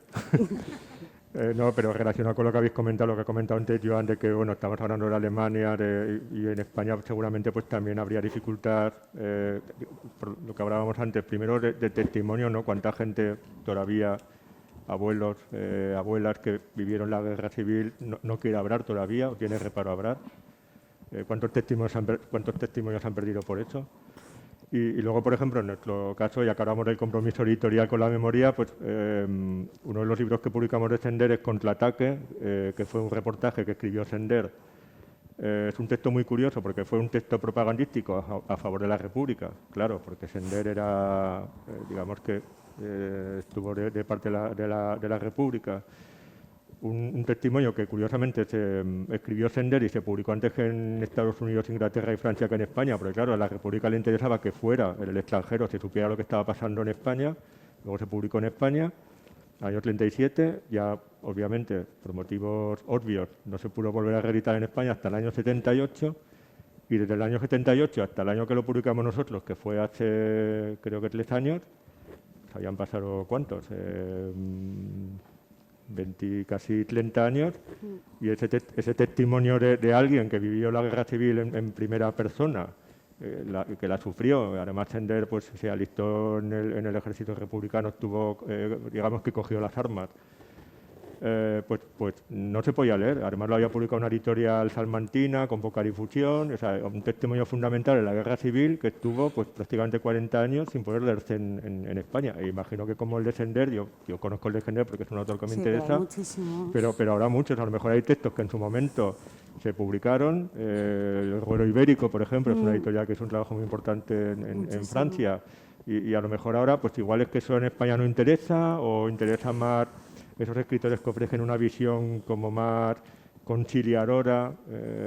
Es complicado, porque sí que es también, verdad que... También hay lo que comentábamos antes que hubiéramos hecho, claro, yo pienso muchas veces en Sender, claro, Sender, el levantamiento militar le pilló veraneando en la Sierra de Marlí, donde tenía una casa, y claro, se dio cuenta pues se dio cuenta de la gravedad del hecho, mandó a la mujer a Zamora, o decidieron que ella se fuera a Zamora pensando que iba a estar más segura, ahí la fusilaron los falangistas, y él se incorporó al ejército, porque claro, él vio que era lo que tenía que hacer, porque era un escritor comprometido, no pensó en vamos a escribir un manifiesto de intelectuales pidiendo a los militares que le pongan las armas, que era la sensación, a veces leyendo los comentarios de algunos escritores españoles contemporáneos, piensas, eso es lo que hubieran hecho ellos, a lo mejor, cuando se levantó el ejército, haber firmado un escrito, un manifiesto diciendo a los intelectuales españoles, pedimos al ejército que le pongas las armas y vuelva al cauce democrático, ¿no? Y yo siempre pienso, bueno, el caso que lo hubieran hecho a ese manifiesto, ¿no? Entonces, bueno, lo que decimos, es muy fácil hablar a toro pasado, que yo hubiera hecho esto, yo hubiera hecho esto otro, pero claro, si nos viéramos en esa situación, que se produce en España un levantamiento militar, pues hombre, yo creo que la mayoría teníamos claro de qué lado nos ponemos.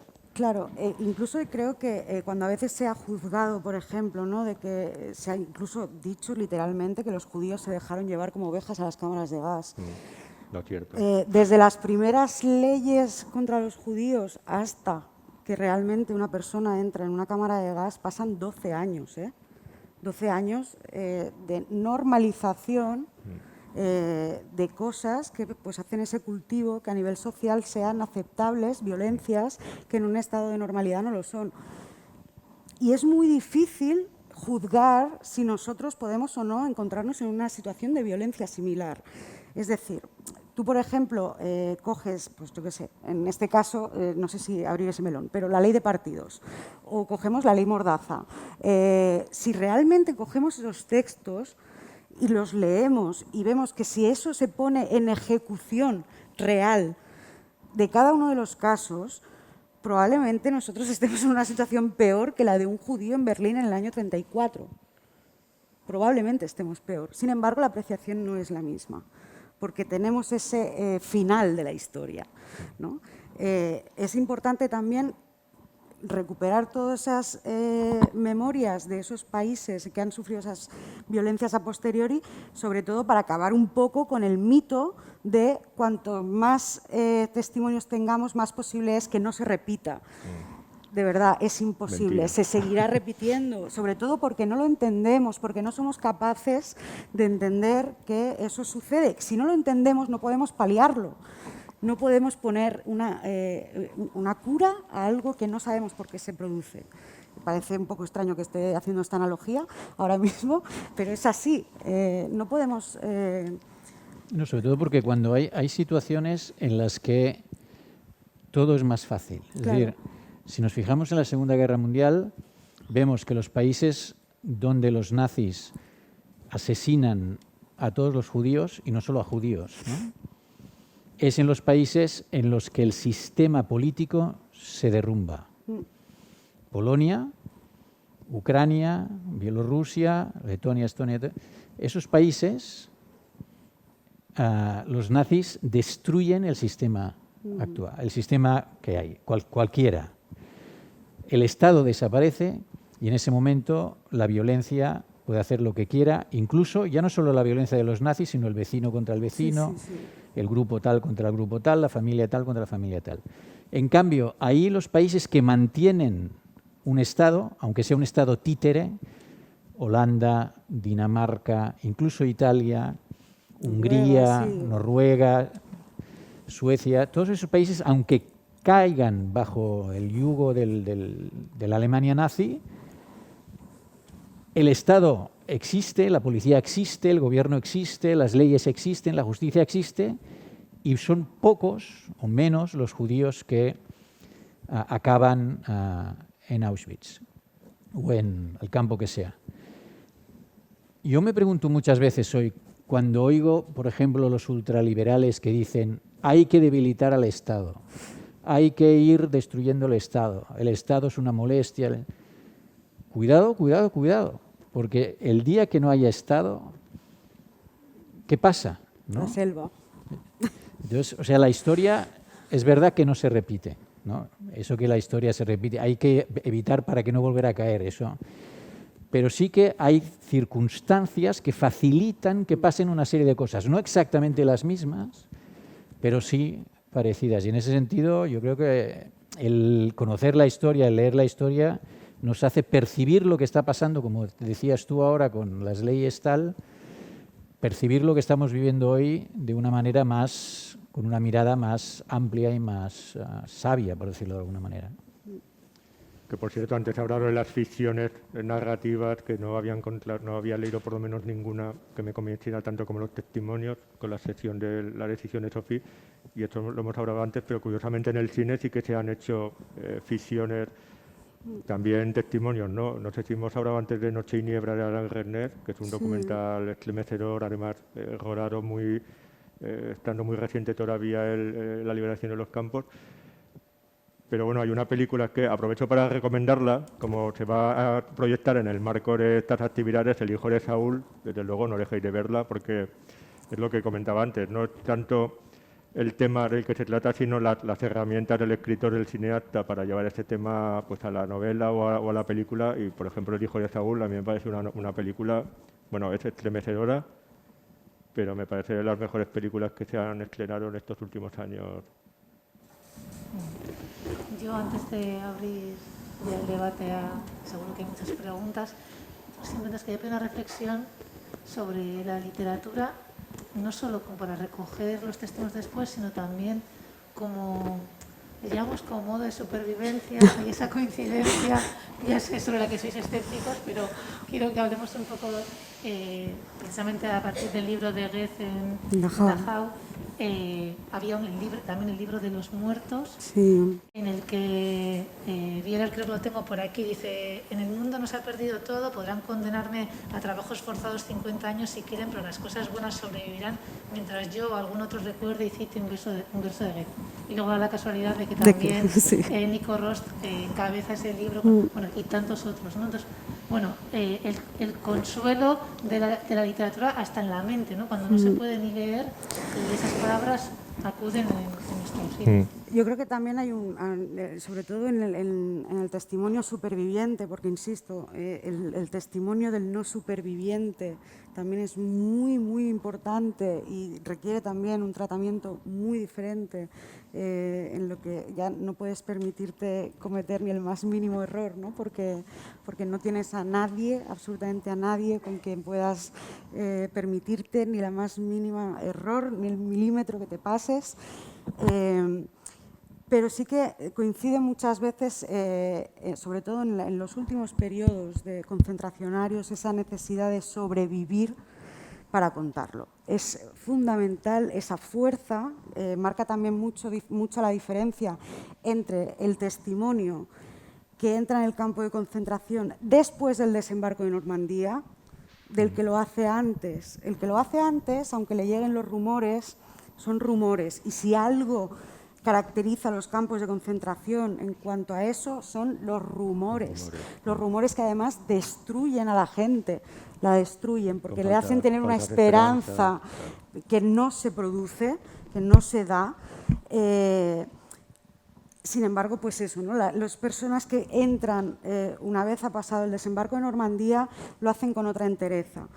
Es verdad que los testimonios que parten de intelectuales, de personas leídas, incluso si en un campo de concentración, como en el caso de Dachau, había biblioteca, esa biblioteca la podían consultar los deportados, a excepción de los judíos, y los presos soviéticos. Eso evidentemente no hacía que no circularan y les llegaran, pero las circunstancias eran bastante complicadas.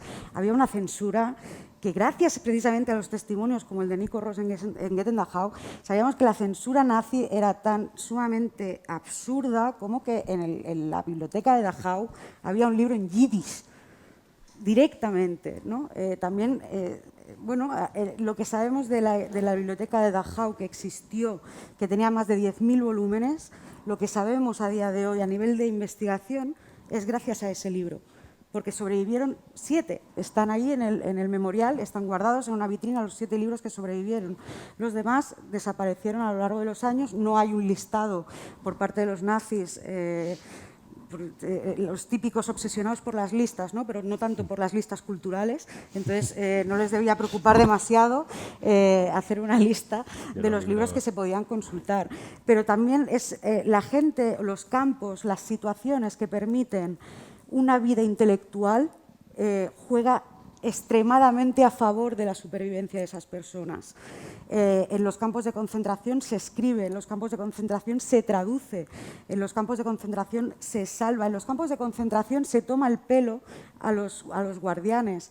En el caso, por ejemplo, de los rusos, nosotros en un libro que tenemos publicado que se llama Yo le pinté el bigote a Stalin, de una niña muy joven que acaba en las cárceles, una de las grandes anécdotas es que hay una banda y quieren tocar a Mozart.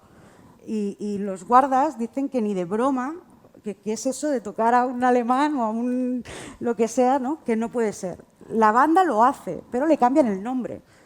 Y tampoco se lo ocurran demasiado, ¿eh? O sea, le ponen un nombre bastante similar al de Mozart.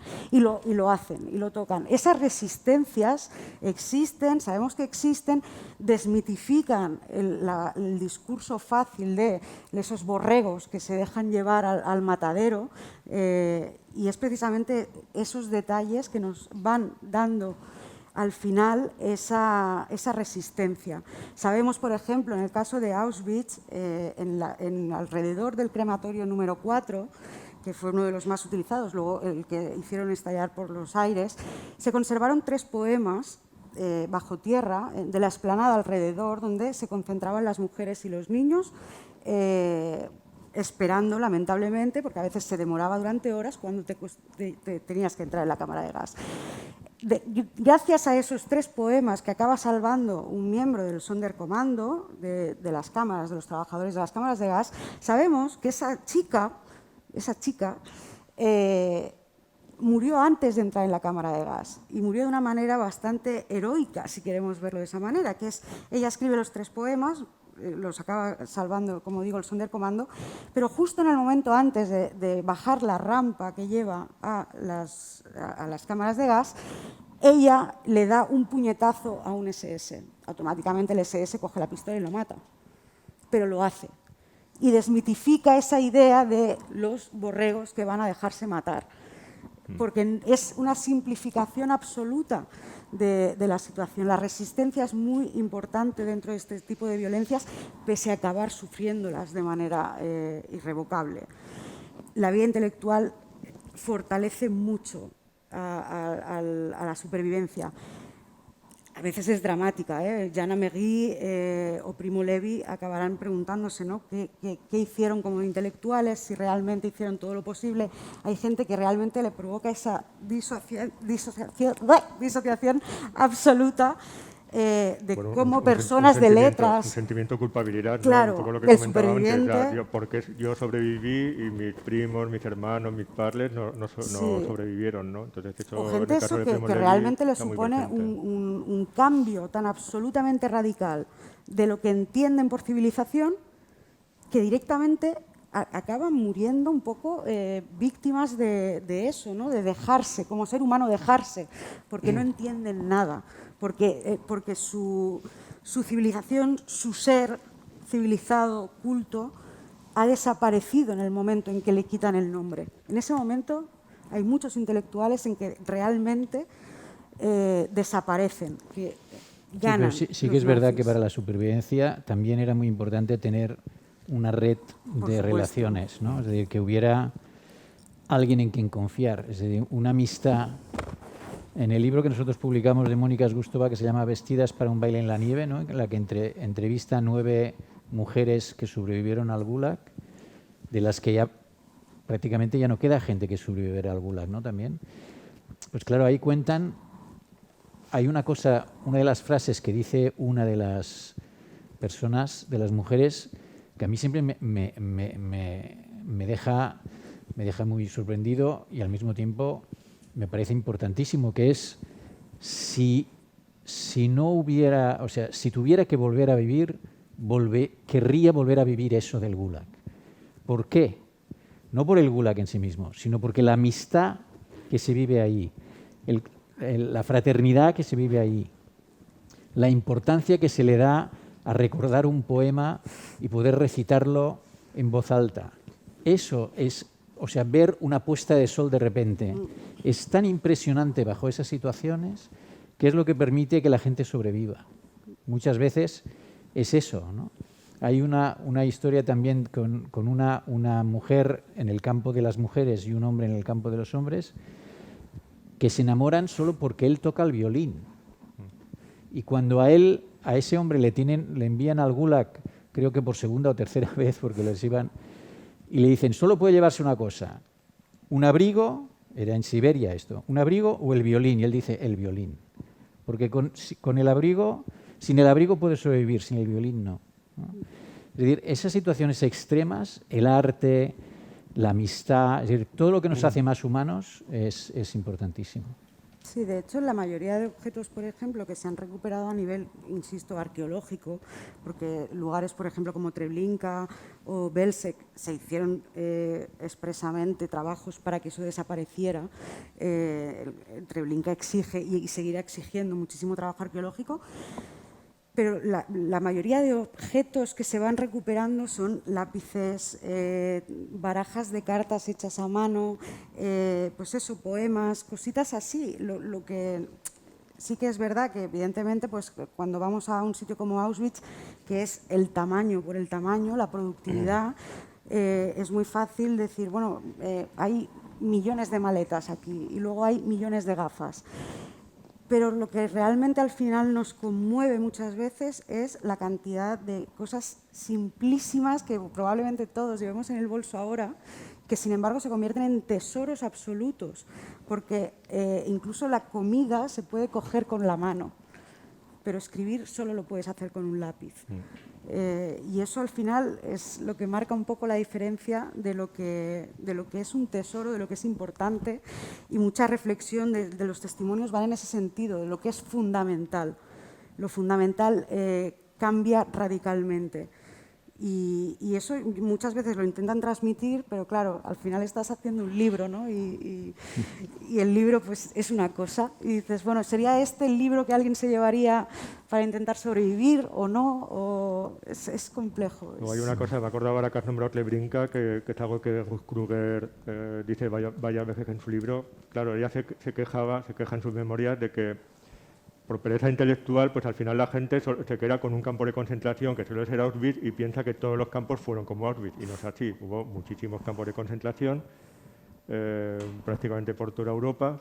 Ruth Kruger estuvo en Tlés, Theresienstadt, que era un campo, digamos, una especie de gueto judío, una especie de campamento base, del cual luego iban mandando a los judíos a los distintos campos.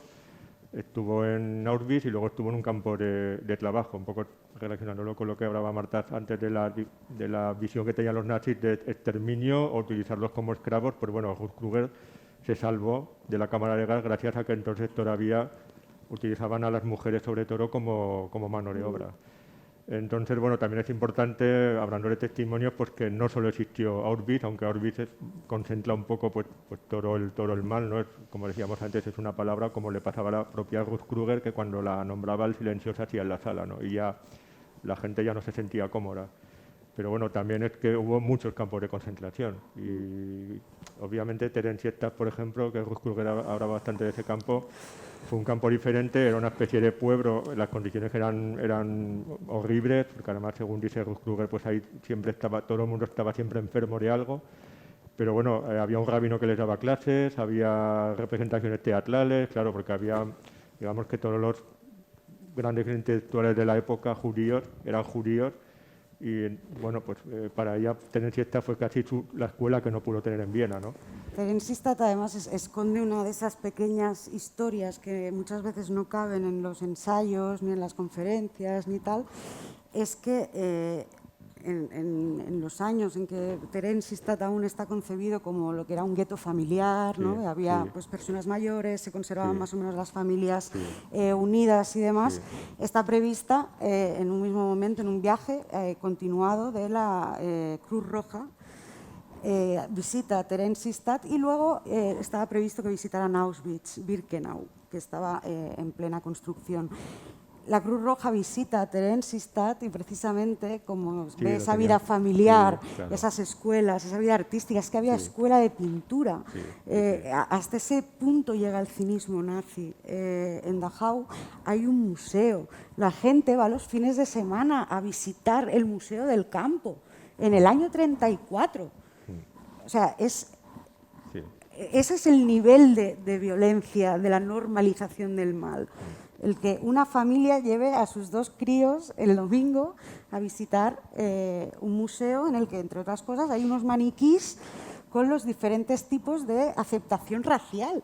Y eso es una actividad familiar. La Cruz Roja visita Theresienstadt, se cree esa situación de humanidad y declina ir a Auschwitz. Eso es algo, por ejemplo, que a nivel de los historiadores siempre se ha mantenido la gran duda de qué hubiera pasado si la Cruz Roja hubiera visto la situación de Auschwitz o no. Probablemente, por mucho que nos guste pensar que fuera diferente, probablemente no lo sería. Lo que apuntaba un poco Joan. Británicos y norteamericanos tenían perfectamente mapeado dónde estaban los campos, cómo acabar con ellos, diferentes. No les importó, literalmente hay documentos estadounidenses militares que ponen no es objetivo de guerra. No se gana nada. En la Segunda Guerra Mundial, no se ganaba nada liberando Auschwitz, no se ganaba nada liberando Dachau. No era un objetivo militar, aún sabiendo lo que estaba En sucediendo. Theresienstadt había incluso una orquesta, ¿no?, que Sí. tocaba, Sí. y cuando va la Cruz Roja tocan, ¿no? Y había músicos de primer nivel mundial en esa orquesta, y tocan, creo que Beethoven, no sé qué. Y entonces, claro, el público, que son los mismos prisioneros que están ahí, acaba la representación, la Cruz Roja se va, como decía Marta, y al día siguiente la orquesta en pleno es enviada a Auschwitz, ¿no? O sea, hoy Theresienstadt ahora se llama Terezín, que es el nombre checo, se puede visitar y sigue siendo el mismo pueblo, y hay gente que vive en esas casas y hay restaurantes, o sea que ahí está la historia de Europa, ¿no? Y luego, perdona, una cosa muy interesante de Ruth Kruger, que también lo habéis hablado, es que ella es muy crítica en sus memorias con la museificación de los campos de concentración. Con Dachau, con Es que es muy Auschwitz. difícil, Claro, además. o sea, yo pensaba, digo, pues en un testimonio escrito en los años 90 ya era crítica. Si hubiera visto, seguramente todos habréis visto alguna vez ese tipo de imágenes, los instagramers o influencers que se hacen fotos pegando saltitos delante de la puerta de Auschwitz o en las vías de tren, ya no sé lo que hubiera dicho, ¿no? Pero bueno, ella desde luego siempre fue muy crítica con la conversión de Auschwitz en un museo, porque ella pensaba que eso no servía para nada, que ese era un lugar de dolor, y seguramente lo que ella pensaba es que habría que haberlo derruido y como si no hubiera existido, ¿no? Como pasó por otra parte con tantos edificios de la época nazi, de los que no queda ningún yo es que ningún creo rastro. que no, es una decisión. Es su opinión, ¿eh? En cuanto, Su opinión. en cuanto a la museística, creo que es un problema que además Europa ha sido incapaz de solucionar. La gestión que se hace en Alemania de los campos de concentración son de entrada gratuita, absolutamente, si no ya sería, supongo que el colmo, ¿no? Decir que te cobre un alemán por entrar en Dachau, supongo que sería algo que ya sería inconcebible, pero sin embargo en Auschwitz directamente tú tienes que pasar un torno, como si estuvieras en un campo, en un parque de atracciones. Eso que parece una tontería, de alguna manera te predispone a una atracción, a algo que está ahí, ¿no? Que permanece, que está montado para que tú lo veas. Yo, de todas formas, cuando fui a Auschwitz quedé absolutamente impresionado, ¿eh? Sí, O sea, sí. Pero que no dista o facilita de alguna manera que la persona no crítica banalice la situación o el lugar en el que está, ¿no? Sí, claro. Y eso Europa ha sido incapaz de, en una cosa que ha afectado a prácticamente todos los países europeos, ha sido incapaz de tomar una decisión de vamos a gestionar así los centros de memoria histórica con respecto al nazismo. Somos incapaces de también hacer depende eso. mucho de la actitud con la que vayas, ¿no? Yo, desde luego, si fuera Urbi, no Taro, pues supongo que me pasaría como a Jan, me sobrecogería y sería incapaz de hacer una fotografía, ¿no? Porque para Está que vas a hacer, prohibido. no, pero digo, para que vas a hacer una fotografía de este lugar, si puedes ver las fotografías en cualquier libro, ¿no? O mucho menos hacerme un selfie, como si estuviera delante de la Fontana de Trevi, ¿no? Pero hay gente que no, hay gente que eso no lo entiende. Quizá por lo que comentas, igual no son conscientes de lo que pasó ahí, no acaban de entender todo el... Pero bueno, yo creo que además incluso cuando nos encontramos con testimonios que confrontan en determinadas situaciones, creo que eso además es muy positivo. Es positivo en el sentido de que ahí se gana una batalla al nazismo. Cuando Jean Améry y Primo Levi discuten sobre si un intelectual podía o no haber hecho algo diferente para sobreponerse y sobrellevar la situación, en ese diálogo está ganando la cultura, está ganando el intelectual, está ganando él. No son 6 millones de personas, no es una masa, son 6 millones de individuos con sus preferencias, sus ideas, sus construcciones, sus memorias, sus nombres propios y el color de su casa. O sea, todo acaba influyendo a que unas personas decidan unas cosas u otras, ¿no? Sería aplicable a día de hoy. Es decir, cuando dicen es que las mujeres no se ponen de acuerdo y el feminismo, hombre, es que las mujeres no somos un ente pensante. A mí me daría pavor que alguien realmente, ¿no?, pensara que todas las mujeres pensamos exactamente igual y que tenemos muy claro todas dónde vamos. Eso es terrorífico. Entonces, por pensar eso, por ejemplo, de gente que ha sobrevivido a una situación tan extrema, bueno, es cuanto menos ridículo. Por eso necesitamos tantos y tan diferentes, incluso cuando al editor le llevan la contraria, incluso cuando al editor le ponen ante una decisión que no sabes tomar, que te la tienes que tomar con un mes, con 2 meses.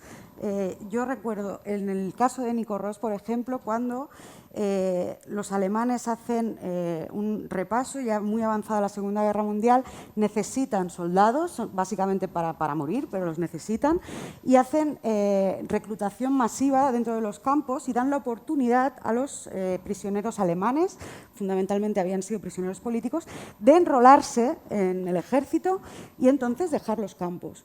Nico Ross, viendo eso, que les ve pasar con el uniforme, dice literalmente: mira esos nuevos nazis recién salidos del horno. Claro, yo estaba llamando desesperadamente a la traductora diciendo: no puede ser que diga recién salidos del horno, hay que buscar un sinónimo, No, lo decía así. Y hay que ser fiel a eso, aunque a mí no me guste que diga eso. Claro, ese tipo de cosas también pasan. Y hay muchas veces que te gustaría decir, no, es un error pensar y sentir lo que estás escribiendo. Pero es así. Bueno, parece que se nos ha terminado el tiempo, o sea que si queréis decirnos algo, preguntarnos algo, que esto es un error, es hasta un momento. O sea, hay alguna pregunta en streaming, creo que también se podía... Sí, no sé. ¿Hay alguna pregunta en streaming? ¿No? Siempre hay mucha vergüenza en estos actos, ¿no? Que siempre la gente tiene vergüenza de preguntar o... Bueno, yo mientras... un valiente. Hola. No, yo quería comentar, Marta, que has comentado que estuviste en el campo de concentración y que había unas casas enfrente. Con el tema de los judíos ya, en los tiempos del zar, ya iban a por ellos. O sea, Sí, ya sí, había... No me acuerdo ahora cómo se llama la palabra. Pogromos. Los Pogromos ya sí. eran en los tiempos del zar, en los tiempos de la Revolución y en toda Europa. Luego en los tiempos, ya con los vecinos mismos ya eran presentes, veían los vecinos de ellos cómo les atacaban. Y luego cuando les enguetaron, en los mismos guetos que se produjeron en Europa, los vecinos que no eran judíos les veían también a ellos en la barrera, en la distancia, en esto que vistes tú. Sí. Y luego quería comentar también que no se ha investigado lo suficiente el porqué de que llegaron a todo eso, ¿no? El porqué de... Porque viendo todo esto, que la gente de sus vecinos, viéndoles cómo les enguetaban y todo eso, tenían que tener... los mismos nazis, el porqué de todo eso, ¿no? Que no tiene sentido, porque fue un sin razón, o sea, fue una cosa criminal, ¿no? Pero sí que hay cosas todavía por enlazar. ¿Por qué en la Primera Guerra Mundial llegó a ser protectorado británico toda la zona esa? Porque ya en los pogromos empezaron las migraciones a lo que es ahora el Estado de Israel, ¿no? Entonces hay unas vinculaciones ahí que no están claras, ¿no? Todavía sería interesante, pues, algún escritor que tocara estos temas, ¿no? De un poco más de claridad a todo esto, ¿no? Sí que hay cosas escritas de Hitler, de sus teorías, de por qué no lucharon en la Primera Guerra Mundial, que luego les arrastró a la miseria, al pueblo alemán, ¿no? El por qué se creó todo esto después. Entonces, solamente esto. Es que yo creo que hay un error muy de base, que es creer que el nazismo empieza incluso con Hitler. Incluso, si quieres, la historia que nos contamos de... Porque perdieron la Primera Guerra Mundial, los pactos de Versalles, entonces eso, ya solo plantear eso, que es como la versión extendida que nos llega más o menos a todos, eso es un error. Eso es un error tremendo. Ya pues en la época de Goethe, ese romanticismo nacionalista se va exacerbando. Luego, evidentemente, lo apuntaba Joan, el tema del judaísmo, del antisemitismo, incluso en la propia historia que nosotros nos hemos contado. Nosotros, yo no sé vosotros, pero a mí en el colegio me explicaron que durante casi 800 años en España convivieron pacífica y amistosamente musulmanes, cristianos y judíos. Cualquier persona que vaya a Toledo puede ver perfectamente que había un barrio judío, que había un barrio musulmán y que luego estaban los cristianos. Eso no es convivencia, eso es gueto, eso es violencia, eso es no aceptación del que está al lado.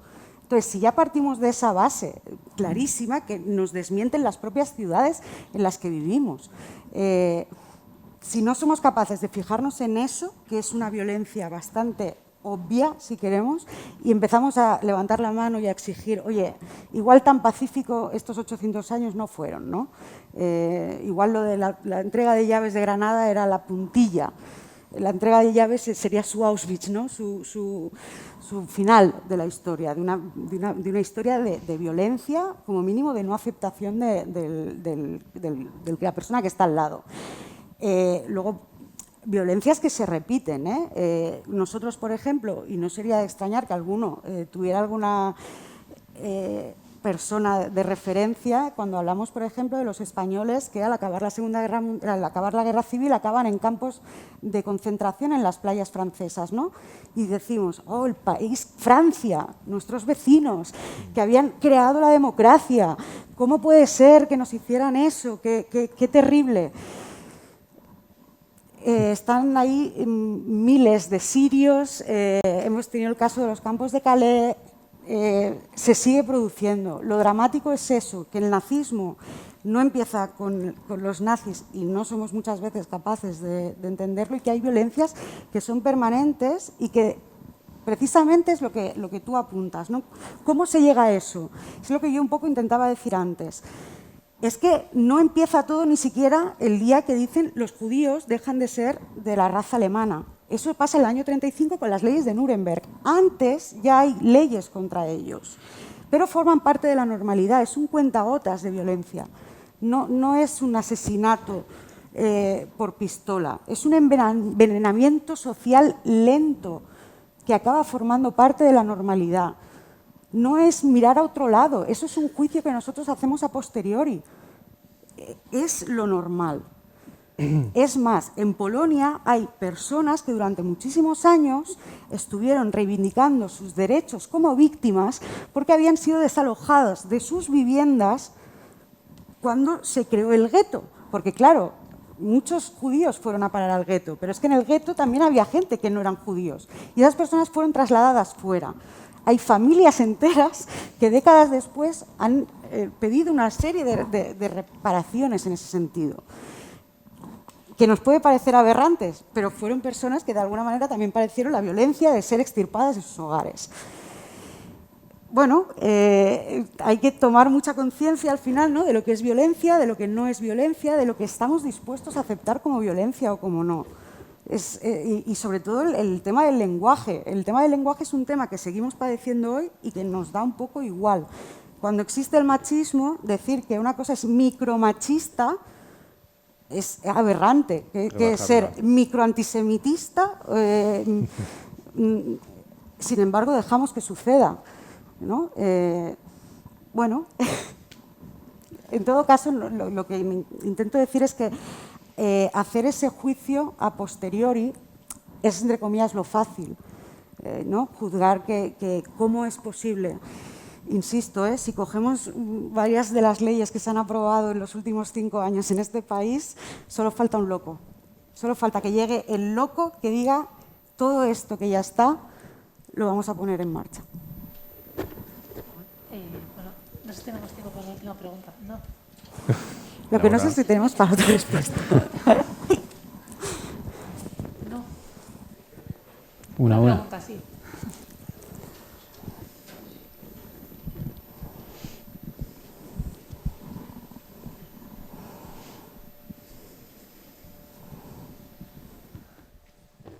Sí, bueno, yo le quería preguntar a Joan, hay un tema que no habéis abordado, que a mí me parece muy interesante y quería escuchar tu opinión. Yo creo que hay un consenso de que Alemania es posiblemente el país del mundo que más autocrítica y que más radicalmente crítica ha hecho un proceso con la memoria de su pasado con el nacionalsocialismo, ¿no? Es verdad que esta memoria radicalmente autocrítica tardó 20 años, tuvo que ser otra generación, pasando ya a la época de Adenauer, cuando se empezó a hacer esta reflexión que le preguntaban los hijos a sus padres, ¿cómo pudisteis hacer esto?, ¿no? Es decir, ¿cuál es tu visión? Y yo creo que en ese sentido sí ha habido una cierta vacunación, si nos podemos permitir la expresión, y Alemania tiene constitucionalmente, yo no conozco en detalle, pero sé que tiene elementos importantes normativos para procurar evitar que puedan aparecer cosas remotamente parecidas, ¿no? ¿Cuál es tu valoración sobre este proceso de construcción de la memoria de un país que ha tenido que vivir una situación horrorosa, inenarrable como esa? Y si tienes algún libro o alguno que nos pudiese recomendar en ese sentido de construcción de la memoria. A ver, yo creo que no tiene sentido mirar qué país ha hecho más o ha hecho menos. Es muy difícil de valorar, o sea, es una cosa que no es cuantificable, ¿no? Lo que sí que es verdad es que Alemania es evidente que es el país que más se ha enfrentado a un pasado reciente horroroso. O sea, no hay ningún país en Europa, al menos, que tenga un pasado así. Y yo creo que se ha hecho bastante. Es decir, como tú dices, a nivel de leyes es el país que tiene unas leyes más estrictas para que eso, impedir desde el punto de vista ya judicial y legal que eso no pueda volver a ocurrir. Pero además, es decir, claro, Alemania se encuentra en una situación en el año 45-46 en la que para rehacer el país hace falta contar con los nazis, con los que habían sido nazis. Los que lo habían sido mucho, los que lo habían sido porque no podían evitarlo, los que lo habían sido porque mira... Pero cuando los ingleses, franceses y americanos intentan, y rusos, intentan, digamos, desnazificar el país, se dan cuenta de que casi tienen que desnazificar a todo el mundo. No a todo el mundo, pero a una gran parte de la población. Eso hace que jueces, abogados, médicos, especialistas, científicos y tal, que habían colaborado con el nazismo, queden en puestos importantes, alcaldes, etcétera, etcétera. Incluso gente dentro del partido de la CDU, de Konrad Adenauer. Claro, Alemania, a pesar de eso, Alemania toma claramente la Alemania occidental en ese momento, recordemos que Alemania se parte, Alemania toma un partido decidido por formar parte del mundo occidental y de las democracias occidentales, ¿no? Por lo tanto, como país, yo creo que Alemania hay que reconocerle que ha hecho un trabajo importante, ¿no? También hay que reconocer una cosa, que es que Alemania no ha reivindicado, o ha reivindicado de momento con la boca pequeña, también por esa culpa que le cae encima, lo que sufrió después de la... En ese sentido hay un libro que se llama Después del Reich, que habla, por ejemplo, de que después del 45, es decir, cuando ya no hay guerra, mueren 3 millones de ciudadanos, no de soldados, de ciudadanos alemanes, debido a los movimientos que se les llevan de un sitio para otro, la violación de las mujeres, por diversas razones. 3 millones de ciudadanos civiles alemanes. En España murieron 1 millón, se dice, en la guerra civil, y nos parece una barbaridad. Imaginemos 3 veces más en época ya de paz, ¿no? Es decir, el pueblo alemán hubiera podido reaccionar, reivindicar y decir que también fue víctima. Ya no decimos los bombardeos de Dresden, de Hamburgo, muchos de los cuales, el de Dresden en el año 45, eran inútiles desde el punto de vista de la guerra, ¿eh? Es decir, Alemania tiene razones, ya, podríamos criticarlo mucho, ¿no? Pero tiene algunas razones para decir nosotros también fuimos víctimas, y esa tentación existe en Alemania, pero Alemania misma, la sociedad alemana, de momento, la va manteniendo como queriendo decir, oye, que lo que hicimos nosotros fue mucho peor y no vayamos ahora aquí, o al menos eso también es consecuencia de lo que hicimos nosotros, ¿no? Por lo tanto, yo creo que Alemania ha hecho un trabajo importante que no sé si han hecho tanto otros países, ¿no? Lo que yo creo que habrá que ver con el tiempo es la utilidad, en ese sentido, basta ver los resultados electorales, países limítrofes, la extrema derecha tiene resultados brutales, pero si miramos, no las generales, pero sí vamos viendo resultados por los diferentes lands, hay partes de Alemania que son de un reaccionario que asusta. Marta, lo que es interesante es que esos lands son los que fueron sí. de la Alemania comunista. Sí. ¿no? Es justamente, pues eso decía, lo reaccionario, ¿no? Claro, de justo lo contrario. Sobre lo que comentaba Joan de la dificultad de la desnazificación de Alemania, yo siempre me acuerdo, es un apunte anecdótico casi, que el ingeniero alemán, Werner von Braun, que fue uno de los artífices de la carrera espacial americana, fue el mismo ingeniero que construyó las U-Boot, las bombas que lanzaban los alemanes sobre Londres, ¿no? O sea, en un momento, o sea, era un nazi declarado, pero luego los Estados Unidos vieron pues que, claro, su potencial como ingeniero pues les podría venir muy bien pues para lograr su objetivo de, bueno, pues eso, de lanzar cohetes al espacio y llegar a la Luna. Entonces, bueno, era la sensación, bueno, sí, en algún documental obviamente es una historia muy conocida, pero seguramente en Alemania tampoco lo oía mucho, ¿no? Imagino que se inventaría una biografía diciendo que, bueno, que en realidad sí que había hecho eso, pero había sido obligado cuando estaba claro pues que era un nazi convencido. Pero los propios resultados de los informes médicos, de las aberraciones médicas que se cometieron en los campos, fueron utilizados por los aliados. Sí. Bueno, como hemos dicho, la historia es muy compleja. Muchas gracias por esta macro conversación.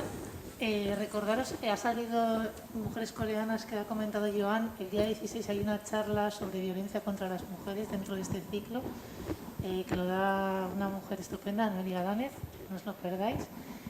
Muchas gracias por esta conversación. Me acordaba de una frase del diario Le Combat, que era de la Resistencia Francesa en Lyon, que decía algo así como: en la guerra y en la paz, los que persisten y dicen la última palabra son los que no se rinden nunca. Como los editores es un ejercicio de resistencia. Quiero daros las gracias por vuestro empeño, a vosotros por venir, por leer, y nos vemos en las bibliotecas y en las librerías. Muchas gracias. Gracias.